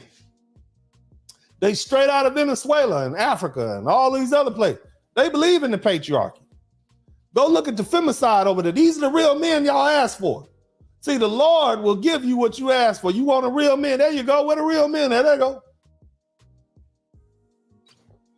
Just like our politicians are finding out. These dudes are straight up savages coming up across this border. And I said it. I expressed a lot of concern about the influx of these immigrants, particularly men from countries where they have poor women's rights records. And I said that this is going to lead to an increase in SA and violence against women here in the U.S. I said this months ago. So what are we talking about? You want me to, how does that, what I'm saying, how does that equate to me promoting SA against young girls, me telling you exactly what the hell everybody else is saying on these channels now? Just being honest with you. You asking to get sued, ma'am. I mean, I don't really pay attention to this. You don't have any subscribers. But you asking me to sue you. You're asking for it. In this video, I talked about cultural differences and attitudes towards women's rights in America and other Western countries versus where these third world countries, where these men are coming from. Can't we see the difference? I talked about crime. I talk about the influx of these immigrants coming here from these gang-infested countries like Venezuela and how the gang activity in the U.S. is going to increase, particularly those targeting women. That's what I talked about. I criticized Joe Biden for his current immigration policies. And I said that his immigration policies are endangering women. That's what I said. And I said this, and I'll say it again, and been saying it for 3 years now. I suggested that re-electing Donald Trump will help secure these borders and reduce the influx of immigrants that are endangering women. I said it. That's what I said. Do y'all agree with that or disagree with what I said? Is any of that untrue? Is any of that untrue? Because at this point, I see everybody saying the same thing I'm saying, but I've been said it. Somebody said Ben said in the chat room for my ebonically inclined people. He been said that. I also talk about how American men have been emasculated. And I'm telling you, they're less likely to protect women. That's what I'm saying, compared to men from these patriarchal countries. Didn't I say that? Are y'all gonna run between where all my white knights at? Y'all gonna jump in and say these lovely ladies or these women, American women from these Venezuelan hardheads? Are y'all jumping in? Y'all gonna hop out y'all Mercedes Benzes and you see a woman getting beat up and get her purse taken? Are y'all jumping out your cars to jump out there and save them? Yeah? Huh? No. My video concludes that women are facing the consequences of their complaints about American men and the patriarchy. You didn't want men to be patriarchal. You didn't want them to be domineering. Well, now you got a bunch of dudes who's soft as cotton swab and they ain't gonna bother with you. They heading over there to Starbucks to get their cafe latte. They're not worried about you. You on your own. That's what I said. And I stand behind that. But what does this have to see? What does that conversation have to do with this? Promoting SA against young girls as early as 13. And how do you get that from all these photographs that were pulled straight from internet feeds and newspapers? These are other people's photographs. So are you saying that these people are promoting SA against 13-year-old girls when they had it up? This is their photographs up there. But you're trying, but you're failing. Let's keep reading.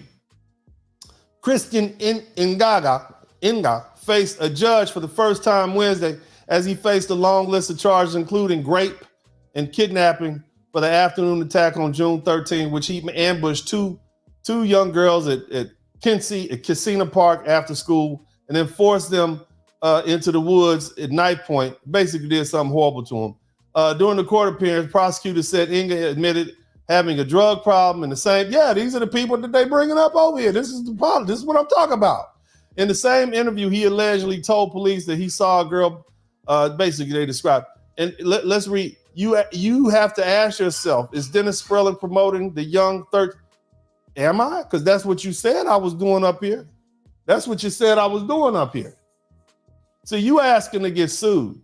See, you think this internet stuff is gonna stay on the internet. I'm not that person, Miss Sarah Jameson. I'm not that person. And see, now that you've been brought to my attention, I have to do something about this. I have to take some sort of legal action. Keep in mind, you're talking to the one who sued YouTube. You're talking to the one who sued some other YouTubers. Straight out the gate. You're talking to someone who professionally punishes people with the legal system for their egregious acts that violate other people's rights. And you want to pick a fight with me. I don't even know you. You're not even good at writing well, and you want to pick a fight with a Hall of Fame attorney. Just think about that. Now let's look at this. Legal ethics in question. So now my legal ethics in question, so now you're attacking my profession? That's another grounds for defamation. You just asking to get sued. Dennis Sperling support for Aaron Sloan and possibly promoting violence. That's what you said. You didn't say allegedly. You're alluding to the fact that I, as a professional attorney, are promoting violence. Now, for those seeking more information or wishing to express their concerns, now here's the kicker. Sloan's licensing details can be found on the Texas Bar Association website. Sloan? You mean Aaron Sloan, the plumber? Sloan's licensing details can be found at the Texas Bar Association. Complaints regarding professional conduct can be lodged here. Now, when she says Sloan, look, I'm just, oh, Lord Jesus. Ma'am, so you probably meant, I don't know what you meant to say, but you said Sloan. He's a plumber. Aaron Sloan is a plumber. And I'm an attorney. And you said the Texas Bar Association website, and you put my whole name, Dennis DeMond Sperling, the same thing that's up on my Hall of Fame award. Eligible to practice law in Texas, Dennis Sperling, PLLC, attorneys at law, bar card number 24053909, license date 06/8/2006, primary practice, Houston, Texas. This is what you need to pay attention to. Areas of practice, litigation and personal injury.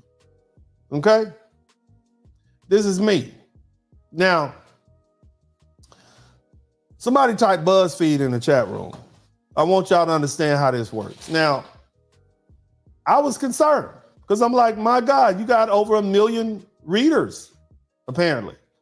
Buzz News or BuzzFeed. And so I said, well, my God, I need to contact somebody about this horrible situation. So BuzzFeed, somebody type BuzzFeed, Buzz News, that all sounds about the same to you guys, right? Black Buzz News, BuzzFeed. When I look at the website, it says Black Buzz News. So I went over here to BuzzFeed and I said, well, gosh, why is BuzzFeed giving me a hard time? And then I couldn't find it.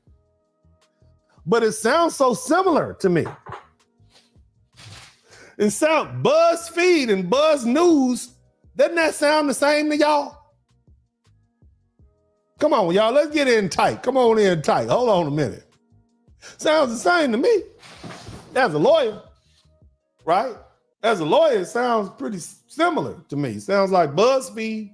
Oh, this must be the black side of BuzzFeed. That's what this must be. This is somebody, I don't know. Somebody type hi haters in the chat room, BuzzFeed. And then when I looked up BuzzFeed, I'm like, well, BuzzFeed Incorporated, internet media news and entertainment company with focus on digital media in New York, based out of New York City, founded in 2006. Jonah Peretti and Johnson S. John S. Johnson III focused on tracking viral content.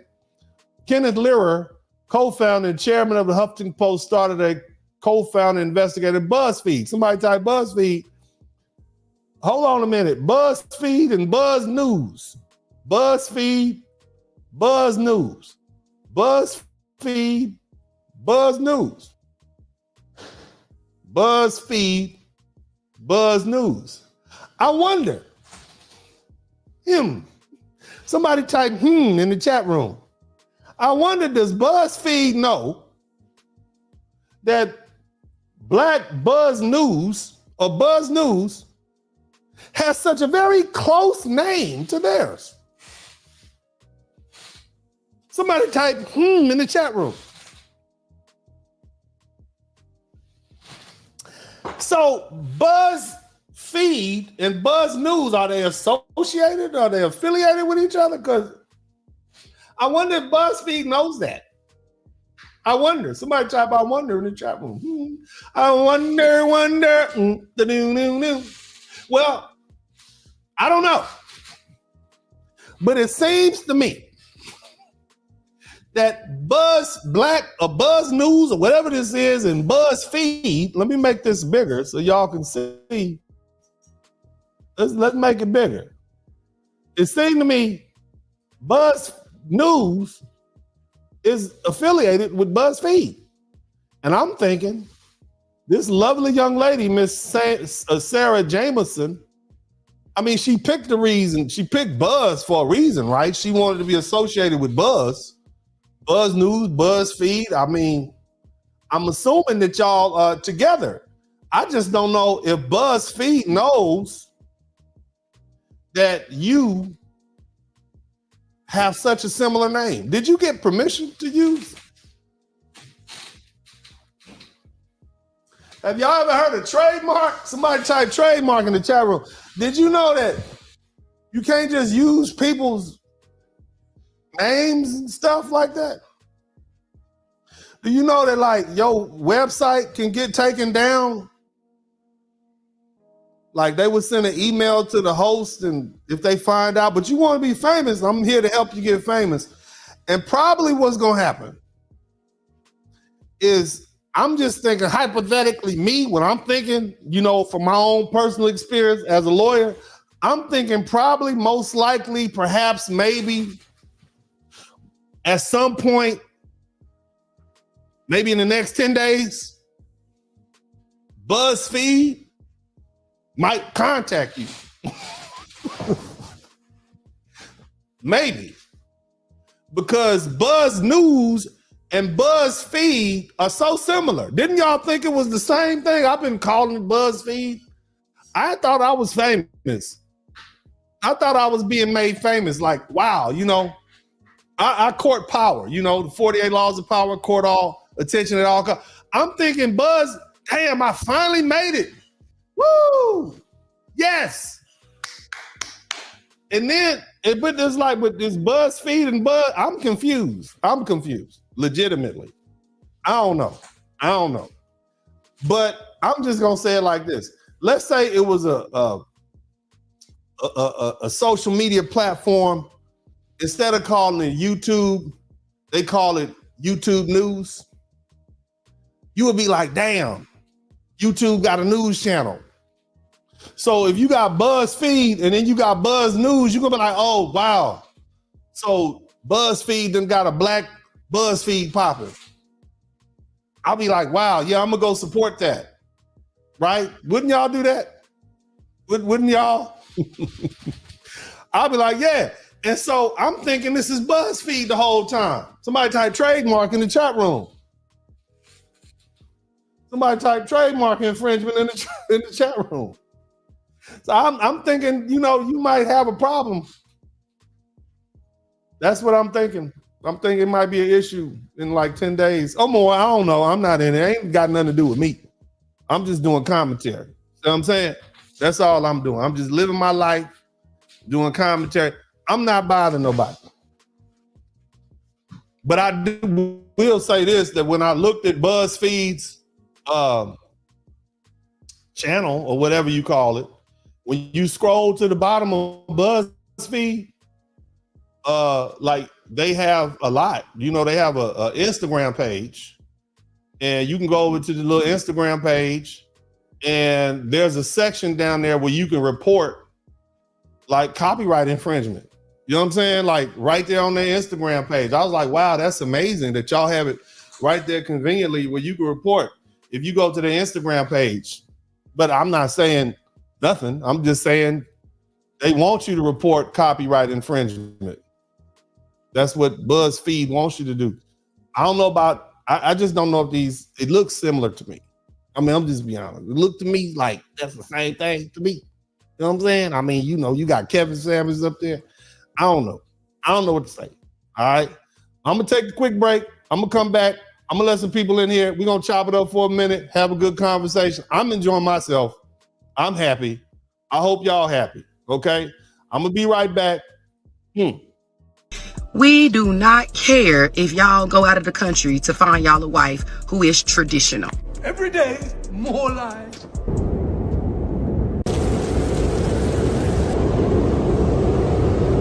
It's cold outside, Blizzard King coming.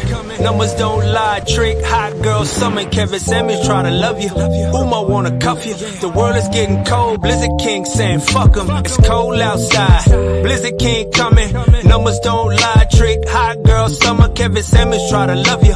Uma wanna cuff you. The world is getting cold, Blizzard King saying fuck 'em. H-Town, that's the sound that we lean trig. You ain't know it by now, it's the Blizzard King bitch. So tired of these pros, I got nicotine fits. Every day they get exposed, kick them off the team shit. Uniform don't like it, well they take that bitch off. Got a whole different squad that'll take that bitch off and wear it like she mean it. I know the women seen it, talking shit like it's convenient. Keep riding European, off on that plane passport, how you feel? Talking about a real man, you ain't real. Not your hair, not your eyes.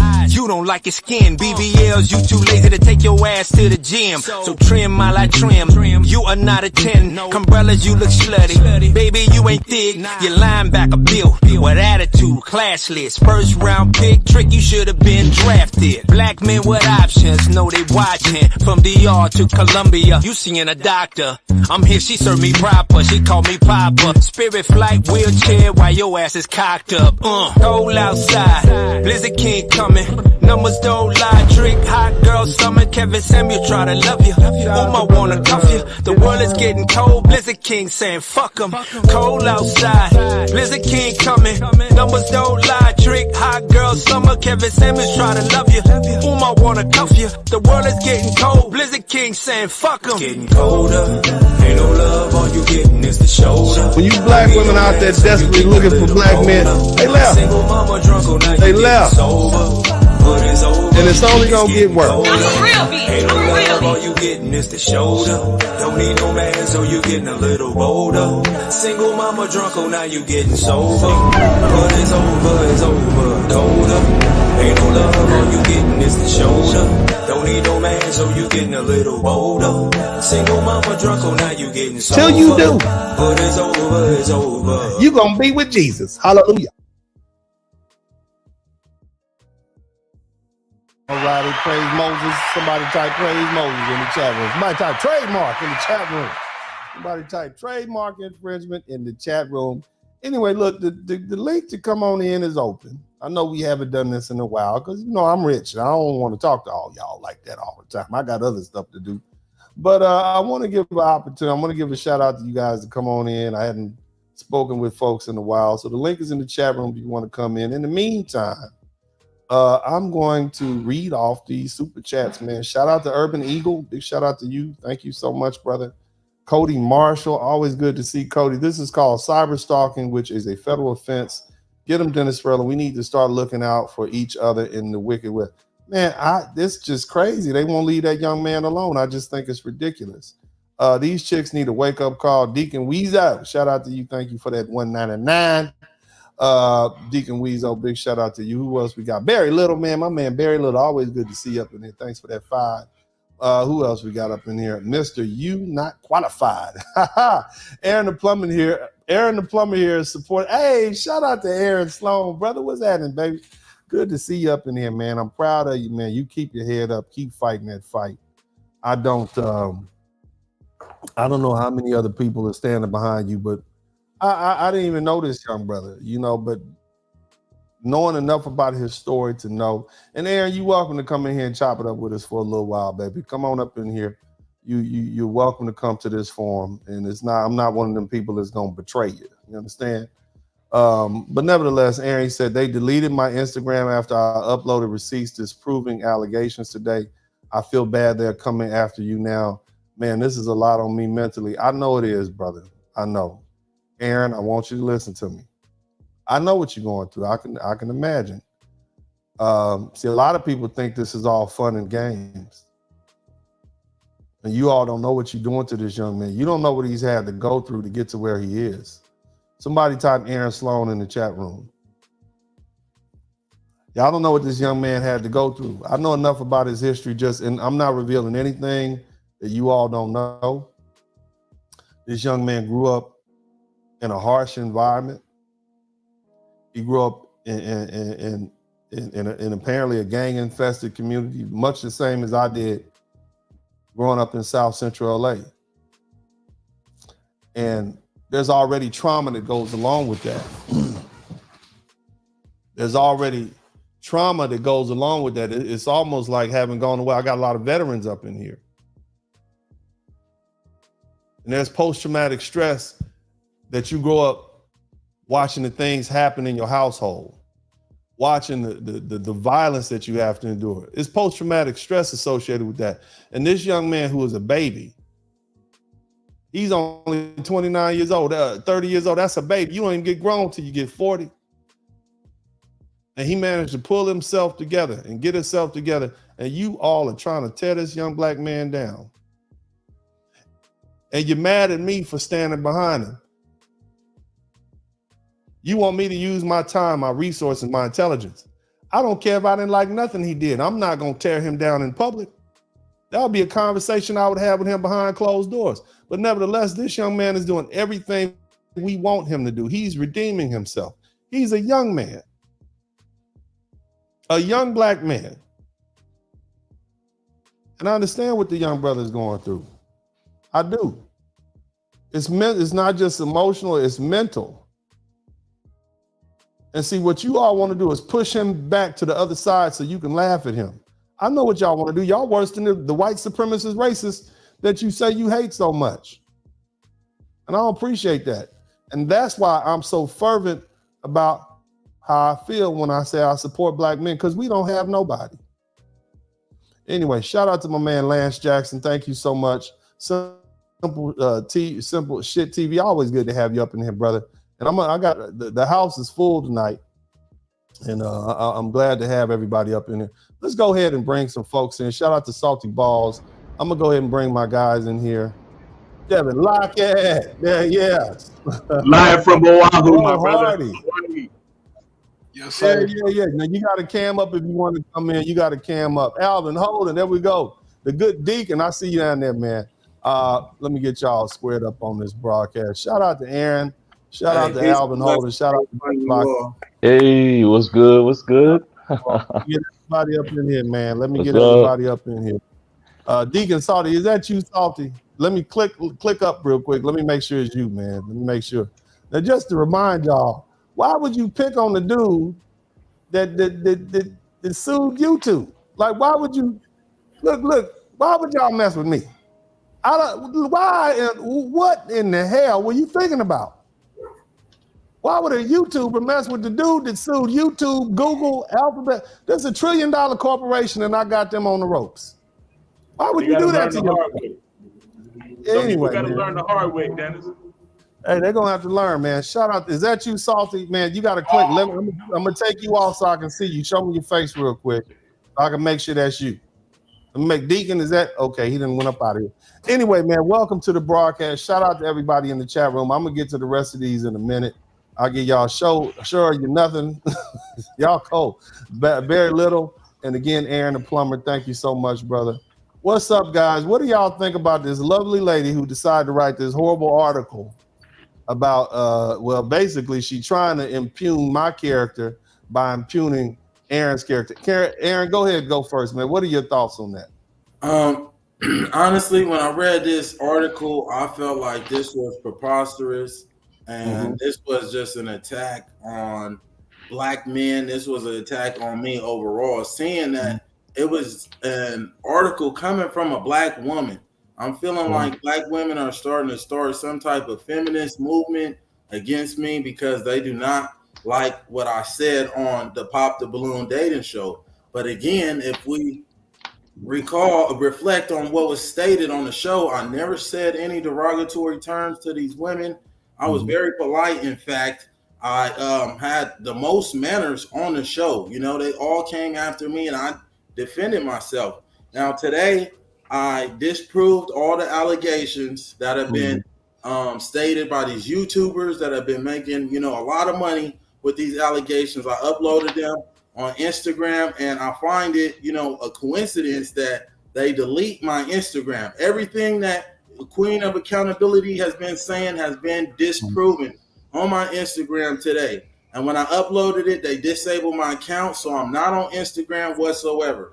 Any account selling merchandise or anything, I'm not on Instagram, only TikTok. But I appreciate all the support that you guys been giving us. And moving forward, you know, God willingly, I just hope, you know, the truth comes out and I'm able to get back to my life. You know, I just acquired another job. I'm supposed to start next week. This is What's up? That's what's up, man. Glad to hear that. Appreciate it. Thank you. Brother, let me go ahead. I'm elated to start this new position, but I'm honestly worried about, you know, all these things being putting out into society with these false allegations and then getting back to these companies, because it can make or break a company. You know, if they start this feminist movement and these women are against me and I'm employed by a company and, you know, they're not for me, it can destroy a company in a real way. So I'm just hoping, you know, everybody just keep me in your prayers, and I appreciate all the love and support from everybody. And brother, No first doubt, of all, man. No doubt. you don't have to defend yourself anymore. We already know the truth. We know what happened. You did nothing wrong. All you did, you was polite. You've already. You don't have to defend yourself. We saw what happened. We saw what happened with ourselves. They were just angry because you stood up for yourself. The same thing I tell my own sons. I got a 17-year-old, a 14-year-old, and an 8-year-old, and I tell them to stand up for themselves. I would be proud if my sons stood up for themselves like you did. And so you have nothing to be ashamed of. And you know, brother, I ain't never met you. I think we, you know, but you're my little brother. You understand? You my young brother. When I see you, I see the brothers that I grew up with. I see the trauma in your face. I see the trauma in your eyes. I don't know your whole history, but I don't have to because I understand it. You see, I grew up in South Central LA, in the real South Central. I went to Manual Arts, John Muir Elementary School, over there between Vermont and Normandy. You see what I'm saying? And so, you know, I grew up watching violence in my house. I grew up in my grandma's house. We had from crackheads to heroin addicts to people just getting in and out the penitentiary. We had gangbangers down the street, gangbangers in the house. I understand what goes with that hood life. And on top of the domestic violence that happens in those households when drugs and alcohol involved. You put some Donald Duck orange juice and some dominoes on the table, by the time they get to the spades game and when they start talking about biz, somebody gonna pull out a knife. It's gonna be chair storming at about 1:30 in the morning. I know that. I know about sleeping on them brown rugs with that government house. You know, like they don't have projects on the West Coast, but you know them government houses because they got a little brown and the yellow, the stucco with the little brown garage. I grew up like that. 15 people in the house in a 4-bedroom house with two beds. So I understand what goes on with that. And it would be beneath me as a man, as a black man coming from where I came from, not to speak up for you. So you're not by yourself. That's the first thing I want you to understand. So at night, when you're there by yourself and you with your own thoughts and you thinking about all these things and how angry you are, how this thing played out, know that you're not by yourself. You're not alone. We care about you because we see you in us. We got cousins like you. We got brothers like you. I got a cousin right now. They caught him with 3 birds in damn with his dumb ass in Colorado, rolling from goddamn LA to Chicago. I'm like, dude, you can't do that no more. You see what I'm saying? You can't do that no more. They caught Dude, they called it a sting for a reason. They know what it is. Bro, you riding up there with the white boy in the Astro van, they looking for you. And now they set him down for 18 years. Ooh, you know what I'm saying? This is his third bid. He ain't gonna get out till he's 61. I said, you come out here and help me build houses, man. Yeah. Bro, so when I talked to you, and he was on my TV show. Y'all guys who see co-parenting with the Sperling, I love my cousin, man. We grew up like brothers, but damn. And so I wish he had did what you did.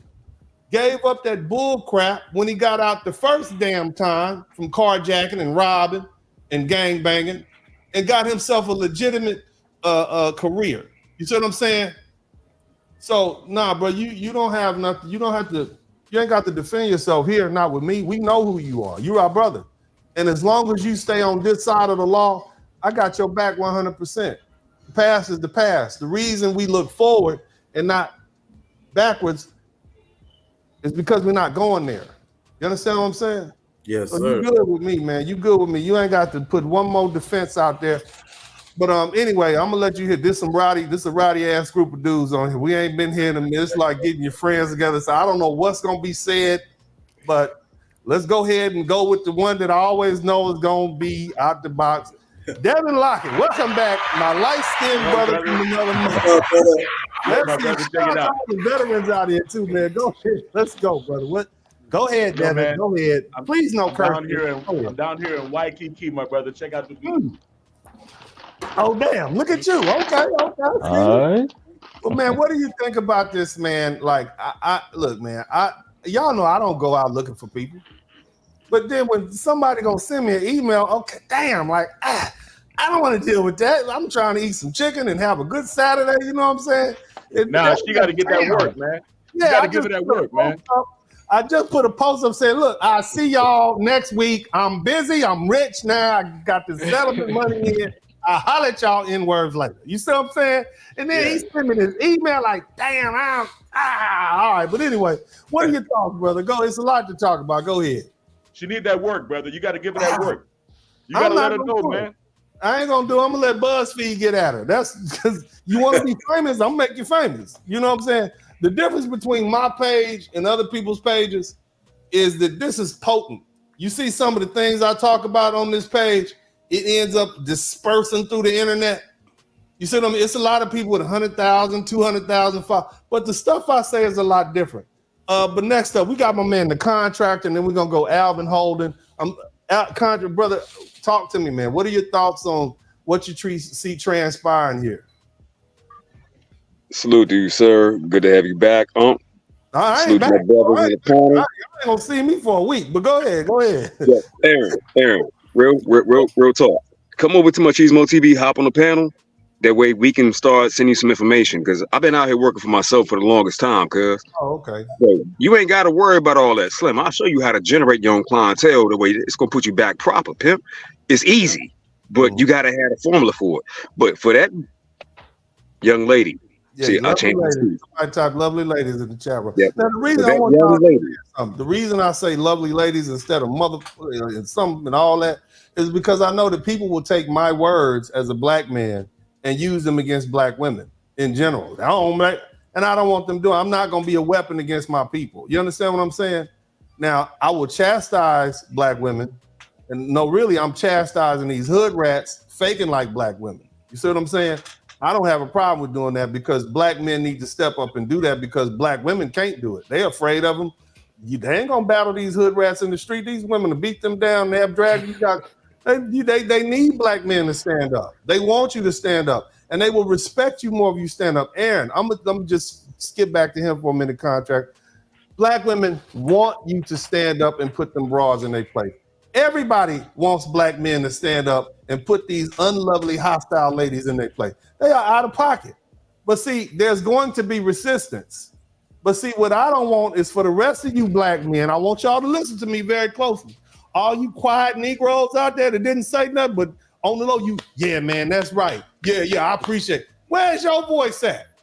Straighten up your back. Have some backbone. Don't leave this man out here on the front by himself.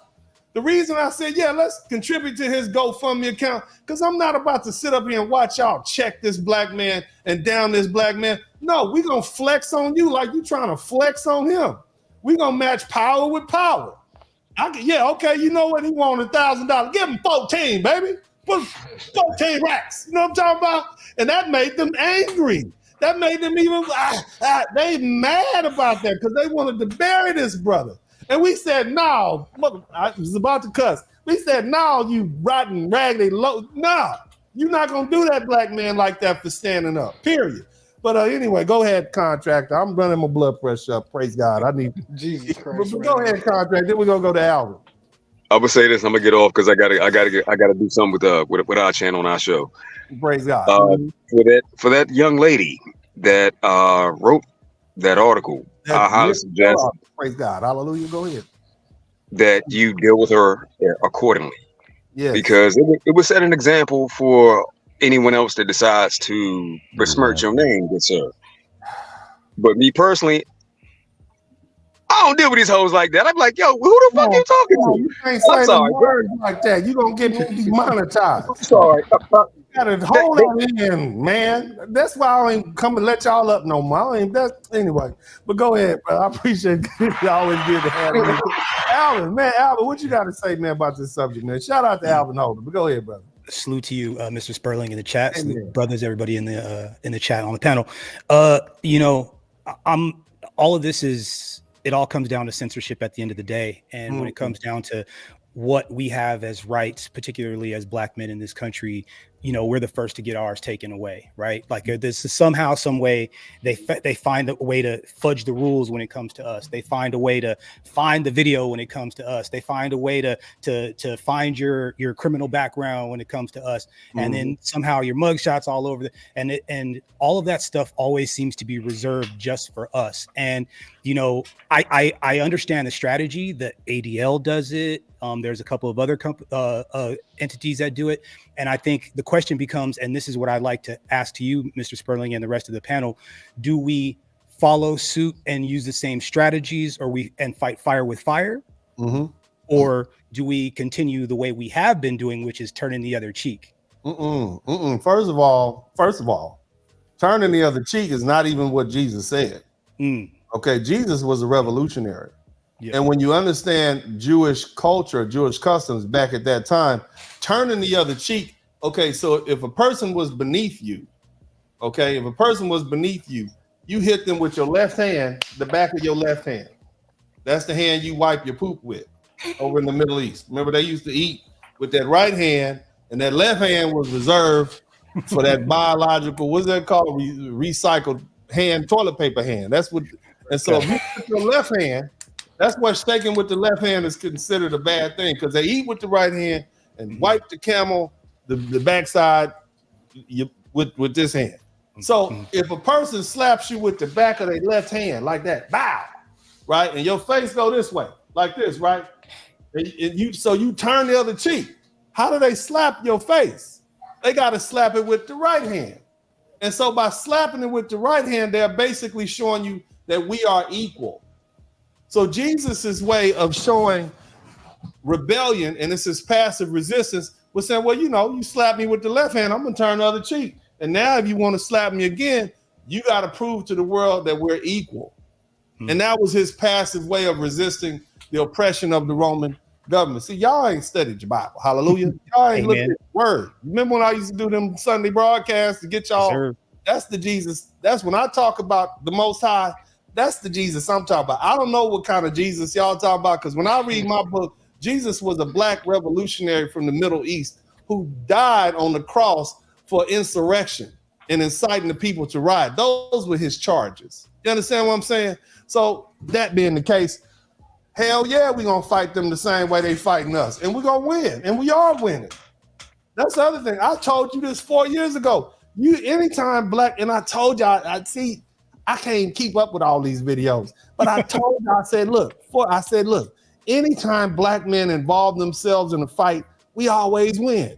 We always look at all from the Civil War to the Revolutionary War to all these. And if they had let us loose in the Vietnam War, we'd have won that one too. Anytime you get the brothers in, we win. They're not gonna win this battle. We've been fighting these lovely ladies back for the past 7, 8, 9 years, and that 50 years of bull crap that they were saying has been erased. We've explained that we're great men, we're good fathers, we're hardworking. We got women around the world saying we love black men. We want us to. Speaking of which, Aaron, bro, you need to get your passport, baby. You need to get your passport. You need to go ahead and go on. I got some places that you should go visit. Okay, go on over there. They don't care about none of that. They're gonna rub you down with cocoa butter, man, make you feel good. Don't worry. That's the one thing I've been wanting to. Don't be stressing over these we'll talk again. Anyway. So yeah, we need to fight them the way they fighting us. But shout out to my man Alvin Ho. We're gonna get another couple fellas up in here. I got Glow Hardy, Joshua, and we got, man, your name, Samony. That's it. Samony Wellback. Praise God. Samony Wellback. All right. I'm gonna go with my young brother Glow Hardy. Y'all about the same age, you two, man. Glow, what are your thoughts on this situation with this, these haters out here? But why would they sue somebody who sued YouTube? Didn't y'all see me sue some YouTubers about 2 years ago, and then the other dude got his channel removed and people just disappeared? Why would you? I don't want to fight with these people. But and I want the brothers in here in this panel to also let us know, why is it okay for Donald Trump, a billionaire, to have millions in a GoFundMe, but a black man that has $14,000 in the GoFundMe, cancel him? Because you a black man. Yep. That's why you're a black man, and the world does not think you deserve a pity, a praise. You don't. That's how they feel about you. And on you're the universal workhorse. Hold on. You on top of that, you're a dark-skinned black man who looks like black men were supposed to look. That's it. You're not one of them curly, wavy head, light skinned. I'm red. I want you to understand that. But nevertheless, that's what it is, brother. It's so much going on, and then when I saw it, I knew exactly what it was. In it's self-hate. They see you and they see themselves. You see what I'm saying? And it's so unfortunate that it's so obvious, but the hate that black women have for themselves is often transposed on black men. That's what it is, brother. Other than that, but that's why you got to get away from this cesspool that America has become, this cauldron of self-hate, and you got to go somewhere where you are what's the word? Celebrated and not merely tolerated. That's my thoughts for you. But just with that, that's another conversation. Let's try to get my man Glow Hardy, because my dinner is coming and I want to eat. But go ahead, Glow Hardy. Go ahead, brother. Go ahead. Talk. All right, I got you, Uncle D. Look, salute to you, bro. Like, I'm glad. So directly speaking about the issue with these people coming after, these aren't people that think in hierarchies. These are people that think that everybody are on the same playing field because everybody has the same tools available. But what makes people special with their professions is that they know how to use a specific set of tools to get what they need to get done. So when these people, and then when you add on to the fact that these are people, black women specifically have been a specialized protected class for like the last 50 years and ran the narrative. Not only do they think that they could use the same tools and get the same results if they wanted the same results that you, but they could get better results because of their societal circumstance with them being a protected class. So this all goes back into this devolving the hierarchy. You know what I'm saying? So they don't have the structure of men telling them, they haven't had an established structure of men telling them that they shouldn't do this or that. So like they create their own rule book, and these situations are the result of their own rule book. Wrapping it up with Mr. Aaron the plumber, bro, like, I'm glad that you did what you did. I think that you need to continue to stand on that business. You know what I'm saying? Tell them straight and stop playing with them. And you are entitled. I'm telling you that you are entitled to better options because your character is one of a great character. People that don't have any criminal records or these perfect slates or anything like that, these could become reprehensible people in their respective rights in their community as they get older. But usually men of value that have had to bump their heads hard, they end up contributing the most to society. And it's not only just your plight, it's the black man's plight. And some black man's plights are heavier than others, and you're in a position to handle that, bro. And you got support with you, bro. Like, keep doing your thing. You're doing the right thing, bro. Like, I don't want you to think that you're not doing the right thing, bro. You are doing the right thing. You're doing great. You like a black superhero to some of these black dudes that can't. Yeah, you are, bro. You are. You will be memorialized, bro. You know why Kevin was so popular? Kevin was so popular because he was the first one to come out and tell our lovely ladies and all women. At some point, he started talking to women from every race. He was the first one to come out and tell women what men really thought. You big wide back, big old heifer! How dare you say you want a millionaire? What is your dress size? I mean, that man, when you big wide back, what is your dress size? But he was polished with his little like that, sitting up. You know, they couldn't really say nothing to him. He would chop him up real nice, and he would, okay, no, you are average at best. You know what I'm saying? So, you know, man, you speaking up, speaking up for yourself is a wonderful thing, bro. You were not disrespectful. You were actually very kind to them, you know what I'm saying? And I like that. I wish it's terrible that this situation happened and they would have, you know, but anyway, man, thank you so much. Shout out to Deacon Salty Balls. He said something about Aaron Sloan, Dennis Perlin was Kevin Samuels, a lawyer and friend. I never represented Kevin Samuels. I don't want to confuse that. Okay, I was his friend and I advocated on behalf of the family when they asked me to.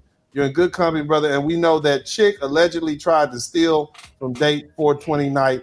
Okay, we know a lot. The information's out there. I don't want to deal with that because we not trying to, we know what's true and what's not true. And we know that those women, like a lot of the women from what's it called? The Me Too era, they see blood in the water, they see attention to be got, and they just come out the woodwork. They just, the nigga breathed on me one time when we was passing in the grocery store. He did that. I did it. They just get a whole story because attention is to women what respect is to men. You see what I'm saying? So anyway, excuse my use of the N-word. I'm trying to cut back. It ain't working. Anyway, my man Joshua, welcome. What's up, Joshua? How you doing, brother? We're gonna say Seminy well back for last, bro. Joshua, talk to me, brother. What's happening, man? What are your thoughts on this situation? It's a tale as old as time. We didn't even know much about the brother until the whole balloon pop thing. Then he gets some help, and then some random whoever comes out the woodwork, brings up the past, and then evil, so evil. Everyone's frothing at the mouth like a crazy, and I'm like, hold up for 5 seconds. There are people with all sorts of pasts, but it's always fun to hear under the microscope. Yep. What I laugh at is for some of our lovely ladies out there who like to scream towards daddy all the time, and again, this is more of a solemn thing. I do feel sorry for them because of just how many have lost their life. Yeah. But they don't speak on it. But last time I checked, we're the bad guy. Well, brother. Okay. Yeah. Go ahead, please. Okay, please finish. Put it clearly. I'm the bad guy, but last time I checked, I'm the black guy. So blame it on me. Yeah, blame it on. I'm gonna run that song too before we leave. The thing is, and I've said this before, and look, I'm telling y'all, I'm about to get the hell out of here. I'm rich now. I'm trying to tell y'all, I'm trying to give y'all some warning.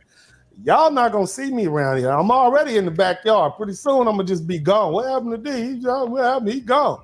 Look, I told y'all some years back, the issue that black women have with black men is we can't give them what that white woman gets from that white man.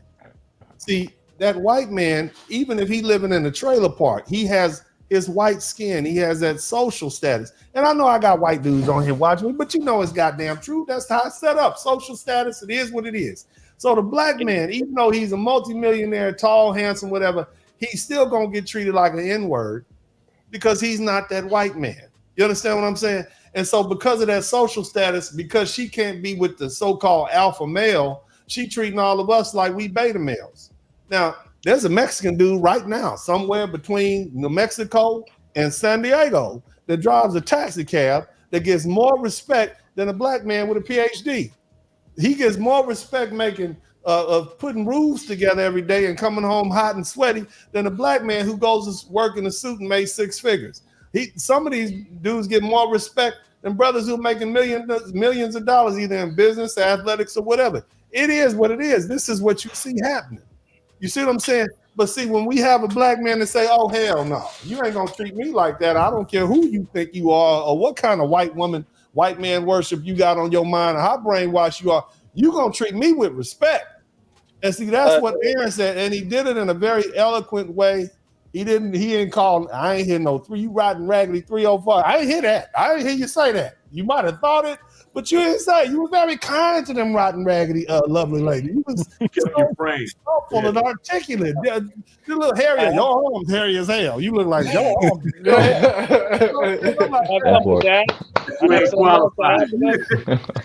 know what I'm saying? And they don't like that because they like, how dare this beta male, this black man talk to us like that's what you're dealing with. But you don't have to take it. And I tell these brothers all the time, you're too nice. You're too nice. You don't stand up for yourself. And then when you see one black man who does stand up for himself, you see how they like, nah, we gotta oppress this. We got a rebellion in the slave quarters. You see what I mean? That's what you saw happening, Josh. But it's very interesting, but I've been talking about this for years. Let's get my man Sammy well back in here, and I'm gonna give Aaron the last word. Sammy, we got to get to Sammy well back because all right. Can y'all hear me? Table. And go ahead, Sammy. Praise God. Go ahead. All right. Can y'all hear me? All right. Yes, sir. We hear you. Oh, perfect. Hey, I just wanted to say, one love salute to everybody in the chat. I'm just checking in from Virginia. This is my first time on the show, and definitely. What really got me involved was just checking out a certain YouTuber, not going to put his name out, we all know, who did that 5-hour interview.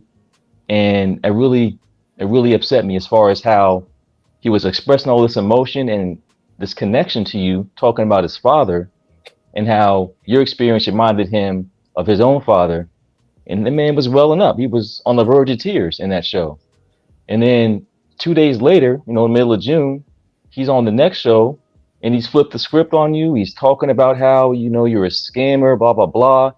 And I was like, whoa, this really just triggered some kind of indignation in me to where I just continued to follow the story.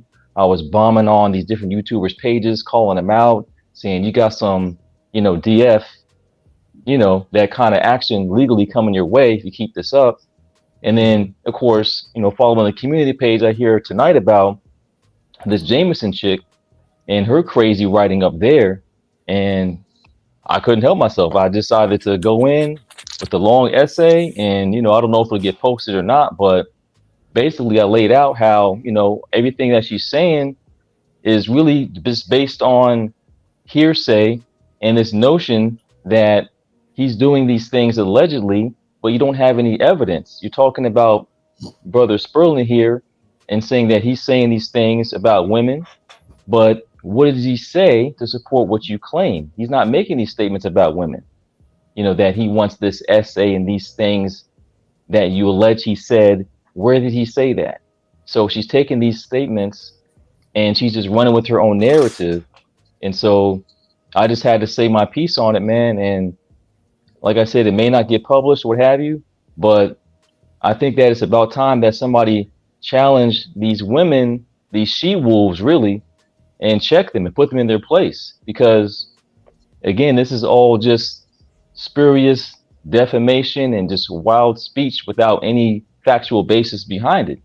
My brother, Aaron the plumber, he's done his time. He's paid his debt to society. He's been on the path of redemption for well over 10 years. And, it's a time where he should be able to break clean from his past and focus on the character he's put forth.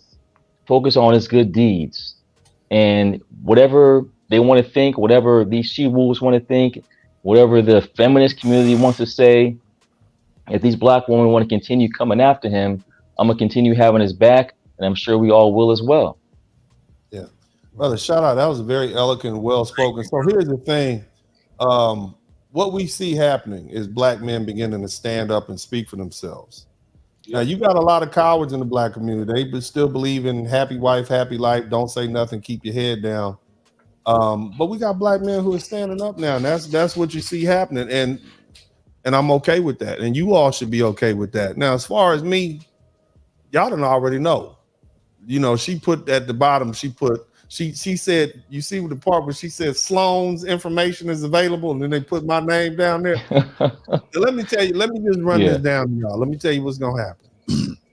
So when you write the bar association on me, if you decide to, I invite you to do so if you're my client and I've done something unethical.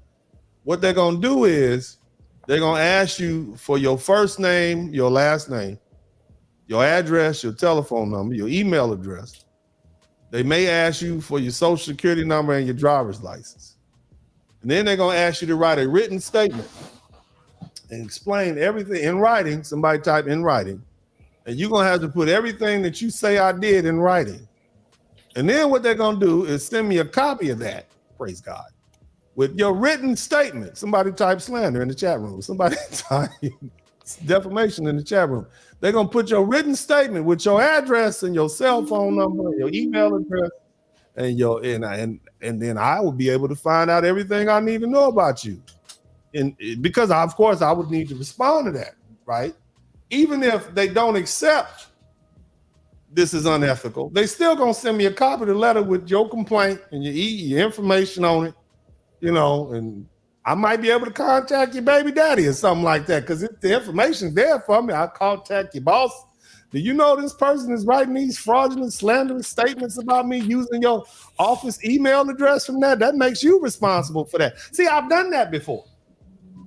And see the grave that you dig for me, you better dig one right next to it, because I'm gonna put you in that one. I want y'all to understand who you're dealing with. See, I don't have no, what's the word? I don't have no breaks. You see what I'm saying? If it's on, it's on. If it's gonna be on, I don't want to do this. I left that little boy alone, that little boy that was talking bad about me on the internet. Remember the little boy? You remember, y'all know what I'm talking about. Y'all was here with Uncle D. That's Jack, what he doing. I said, damn, why y'all keep bringing that to me, man? His channel disappeared. He probably, bless his little heart, he can't pay his little child support, him his little white girlfriend. I don't want to do all that. Man, my man Bass Life made a song about the dude. I'm like, I'm not playing that. My man, he got the song about, he said, D, let me buy the song back from you, and I'm going to play it on it. And like, no, I'm not letting you do that to that little boy. I'm not. His little half-wife, I'm not going to let you do that to him, okay? The boy had a hard life. And I held back. Then when I seen his little sister, her baby daddy was in an accident.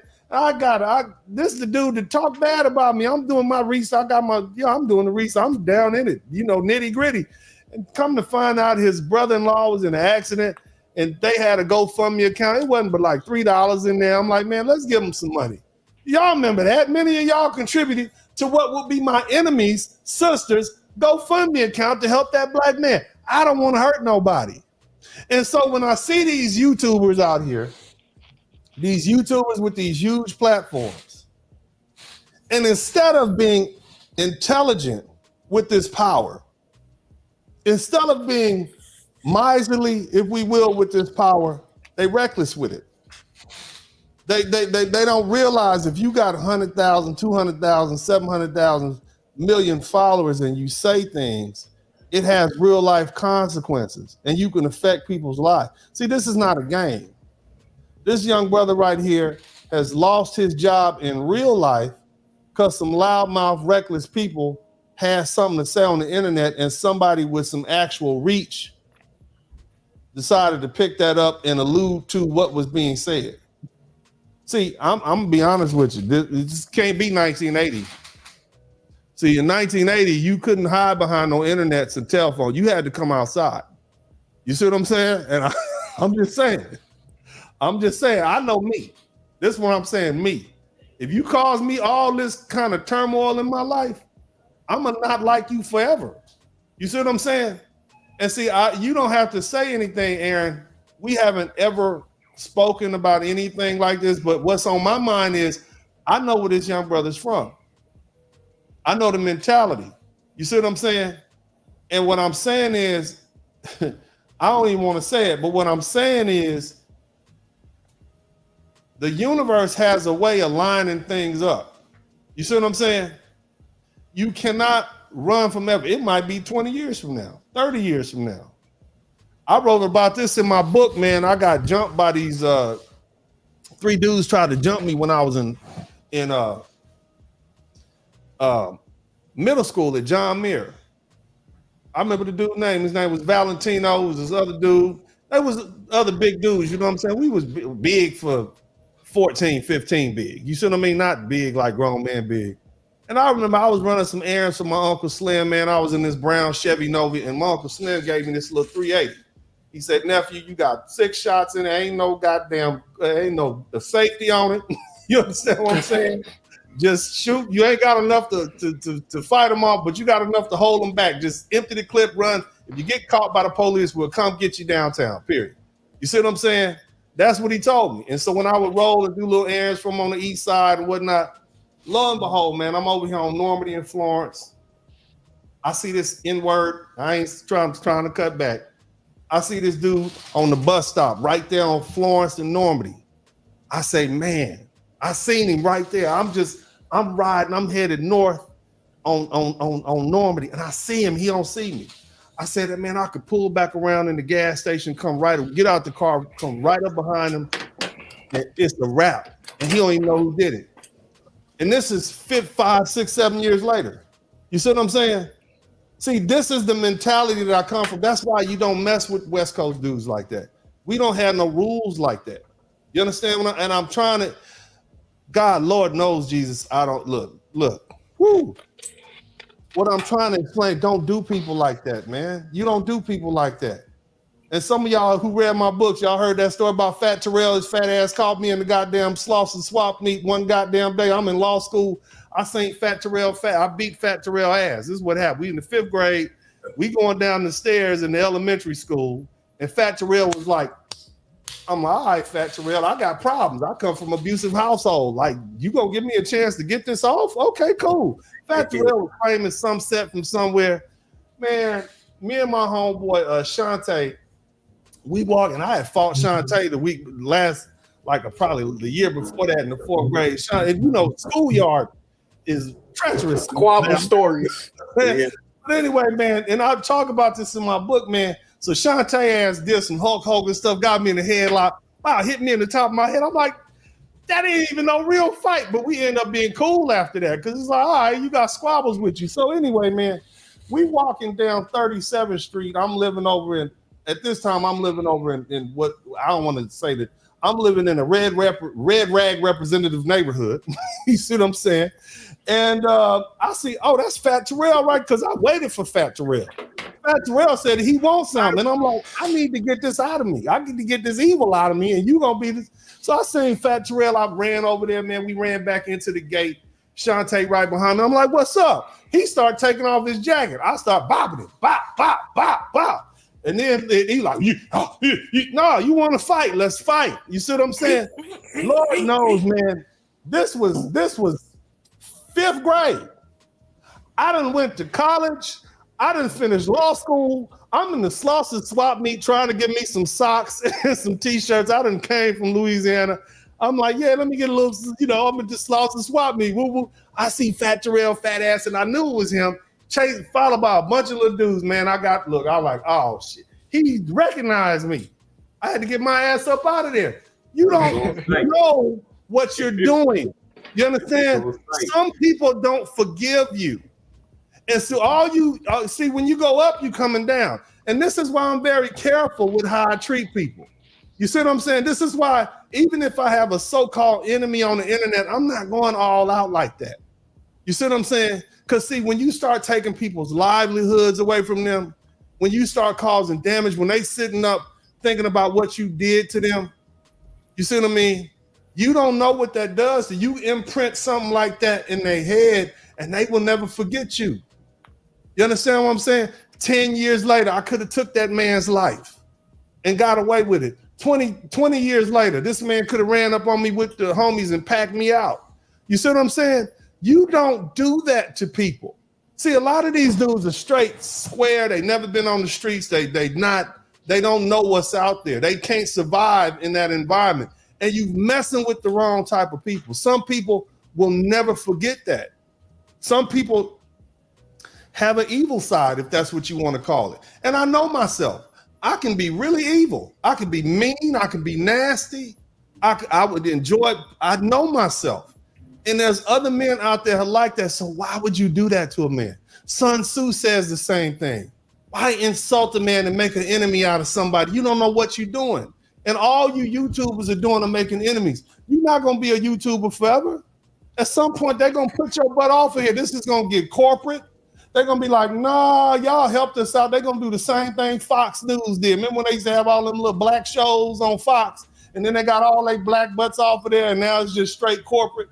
That's what's going to happen to YouTube in about 10, 15 years. It's going to be it's going to be like the NBA. Unless you got a certain amount of money, you can't get on. It's going to be locked up. That's what's happening. And you're going to be back at your little job. You're going to be walking through the airport one day, and they're going to Aaron the plumber. You know what I'm saying? They're going to Aaron the plumber right there. What you going to do in 10, 15 years? Oh, man, I'm my bad. He ain't forgot that. He ain't here. You see, he swole. I bet he got hands. You know what I'm saying? He got the meat mops. You don't scrap with no dudes like that. You don't. Not on purpose. you gotta have some mean squabbles. You see what I'm saying? But look what you're doing. You're creating enemies out of your own brothers. You ain't gonna be living with them white folks. You're gonna have your black butt in all the same circles. They're gonna catch your ass at Essence Festival and tee off on you. Or you gotta constantly be looking over. Look, it's not worth it, brothers. Why making enemies out of y'all? This is what I'm trying to warn you. And it's the reason why I step lightly. I know that there's an African proverb says that when elephants fight, the only one that suffers is the grass. And see, right now, Aaron is the grass. He's just a little dude with no YouTube presence, a little Instagram presence. And you big behemoths out here are fighting and it's crushing this young brother. And he's just now trying to recover 6 weeks later. So anyway, man, Aaron, I'm gonna give you the last word, brother. I understand what you're dealing with. Many of us do. I empathize with you. I don't know where this course is gonna lead, but I know that the universe bends towards justice. And you know, those people who are high and mighty right now, it's interesting how the universe works. And I just hope that you pray to the Most High and that you be led in a righteous path. That's all I can say to you. You see what I'm saying? But anyway, brother, what would you like to add? Because I'm gonna get up out of here. Go ahead, brother. Talk to me. I'd just like to add once again, you know, I'm not on Instagram. They deleted my Instagram after I uploaded everything with Queen of Accountability. I appreciate all the love and support that you guys been giving me. And just it's been a lot on me, you know, mentally. Without you guys' support, I honestly, I probably would have broke a week. It was nights that this didn't brought me to tears, had me punching things inside of my house because of these allegations. And I really stand on business, like not to glorify the penitentiary system, but people with those type of allegations, I didn't really did stuff to them, you know, and I don't condone that type of activity. If I seen that activity being conducted in front of me, I'm the type of man that's going to intervene. I'm not the one that's going to call 911. I'm going to go over there and put it all on the line and try to save somebody. So for them to be trying to discredit me, and there's been altercations in this city where I've defended women, you know, physically, and nobody's come out to say anything whatsoever. So it's like mind blowing to me. I've been trying to do everything right to correct my wrongs, but you can reach out to me on TikTok. Gail's putting my TikTok down there. And just moving forward, you know, God willingly, I get back into plumbing. I can get back to my life, and just keep me in your prayers. Well, you are, man. And my advice to you, man, don't go on these people's YouTube channels, man. You hear this is a different kind of space. You see, I got you here amongst the brothers. Don't go on their channels and let them exploit you like that. That's the main thing. They're very exploitive. These people are snakes. You see them and they in it for the money, they in it for the likes, they in it for the subscribers. That's why they're here. And and you know, all skin folk ain't kinfolk. You understand what I'm saying? So just understand that, bro. This is just a little bit different kind of vibe. I opened it up. This has always been, whether it be on Facebook or social media, this social media platform. This has always been a place where Black men can speak openly about how they feel and they can share. I've had brothers talk about how they were sexually assaulted as little children, how they've had to deal with issues with their mother. So we pretty open here, and it's so we can humanize Black men and people can see we have, you know, we're not these cretins that they pretend that we are. But brother, you keep your head up. You know, we appreciate you, we love you, we respect you. You are us. You see what I mean? You have friends out there that they may not voice, but they support you. And what I'm gonna say is this, that this is not over. This is just a midway passage. But there's a great blessing for you when you get to where you're supposed to go. See, after a storm, there's always new growth. And you're dealing with a storm. And now hopefully you'll start seeing the new growth. Now there's gonna be some rain showers and you might slip in a few puddles on the way out. But at the end, when this is all said and done, there's a great blessing for you. I know I've been through these storms before, several. And this is just one of life's storms. But there's a great blessing waiting for you if you just do what the Most High needs you to do. And that's just proceed forward, standing on standards in business and uprightness. Even Job was tested. You see what I'm saying? And he had done nothing, much like yourself. And so, you know, don't be so hard on yourself. Don't kick yourself while you're down. You got enough critics. You know, and it's a lot that I would want to say, but, you know, I think most of you all understand. Y'all make sure y'all support this brother. Like I said before, this page is dedicated to Black men. I'm a men's rights advocate by default because I have 3 Black sons. And I know the world that they're going to grow up in. My 17-year-old, I can see him and you. You understand? In a few years, he's going to be dealing with the same thing. He'll be in his 20s, he's going to be dealing with the same thing. And I would hope that somebody would stand up for him. I hope y'all would take the fire that I have, but also and do the same thing for my sons.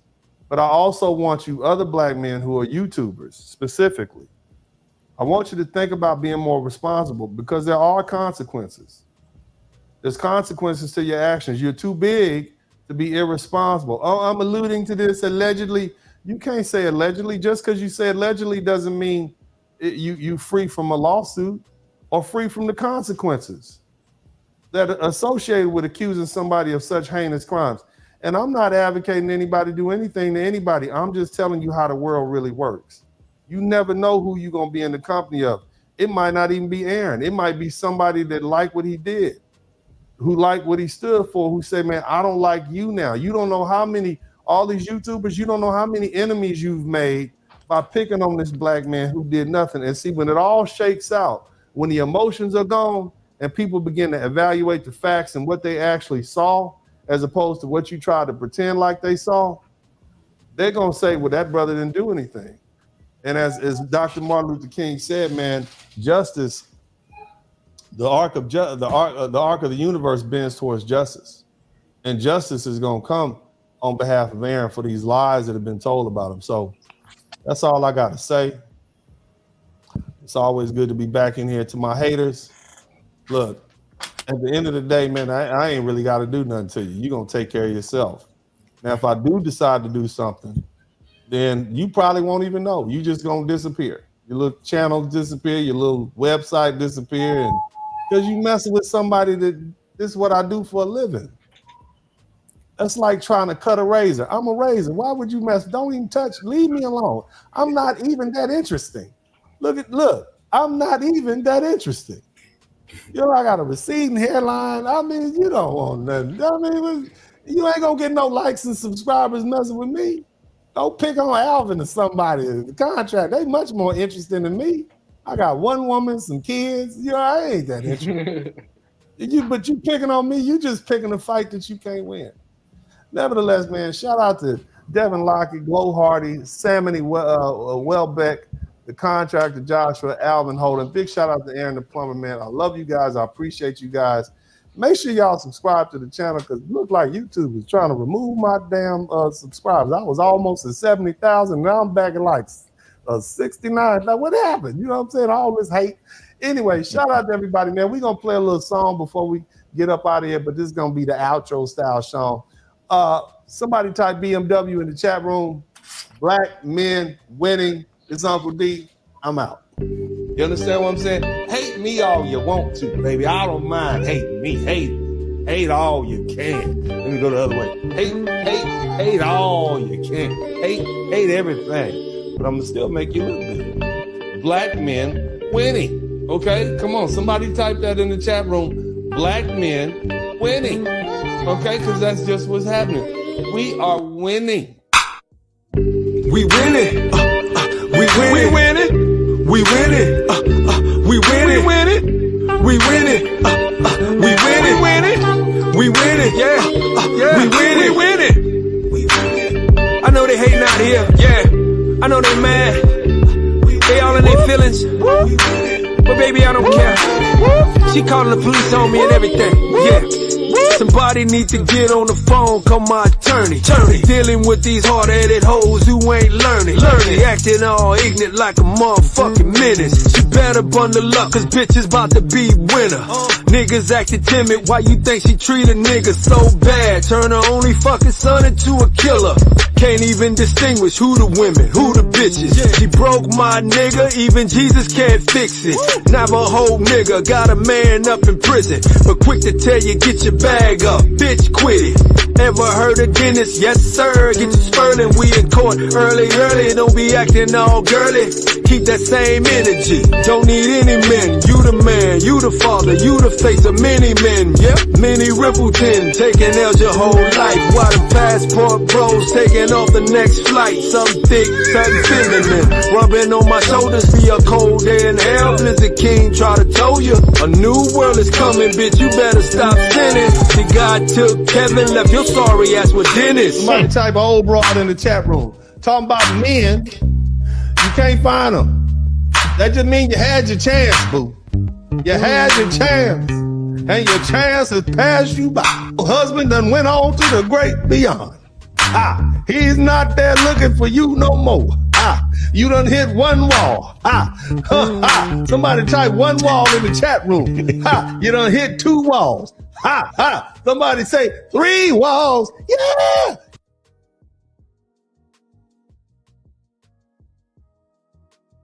Uncle D, it's Uncle D. I'm out.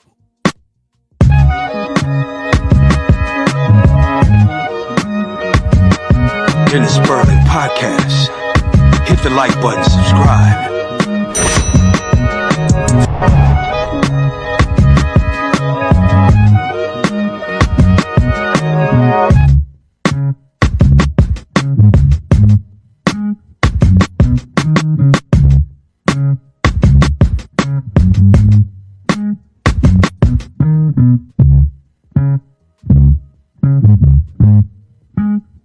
Mm-hmm.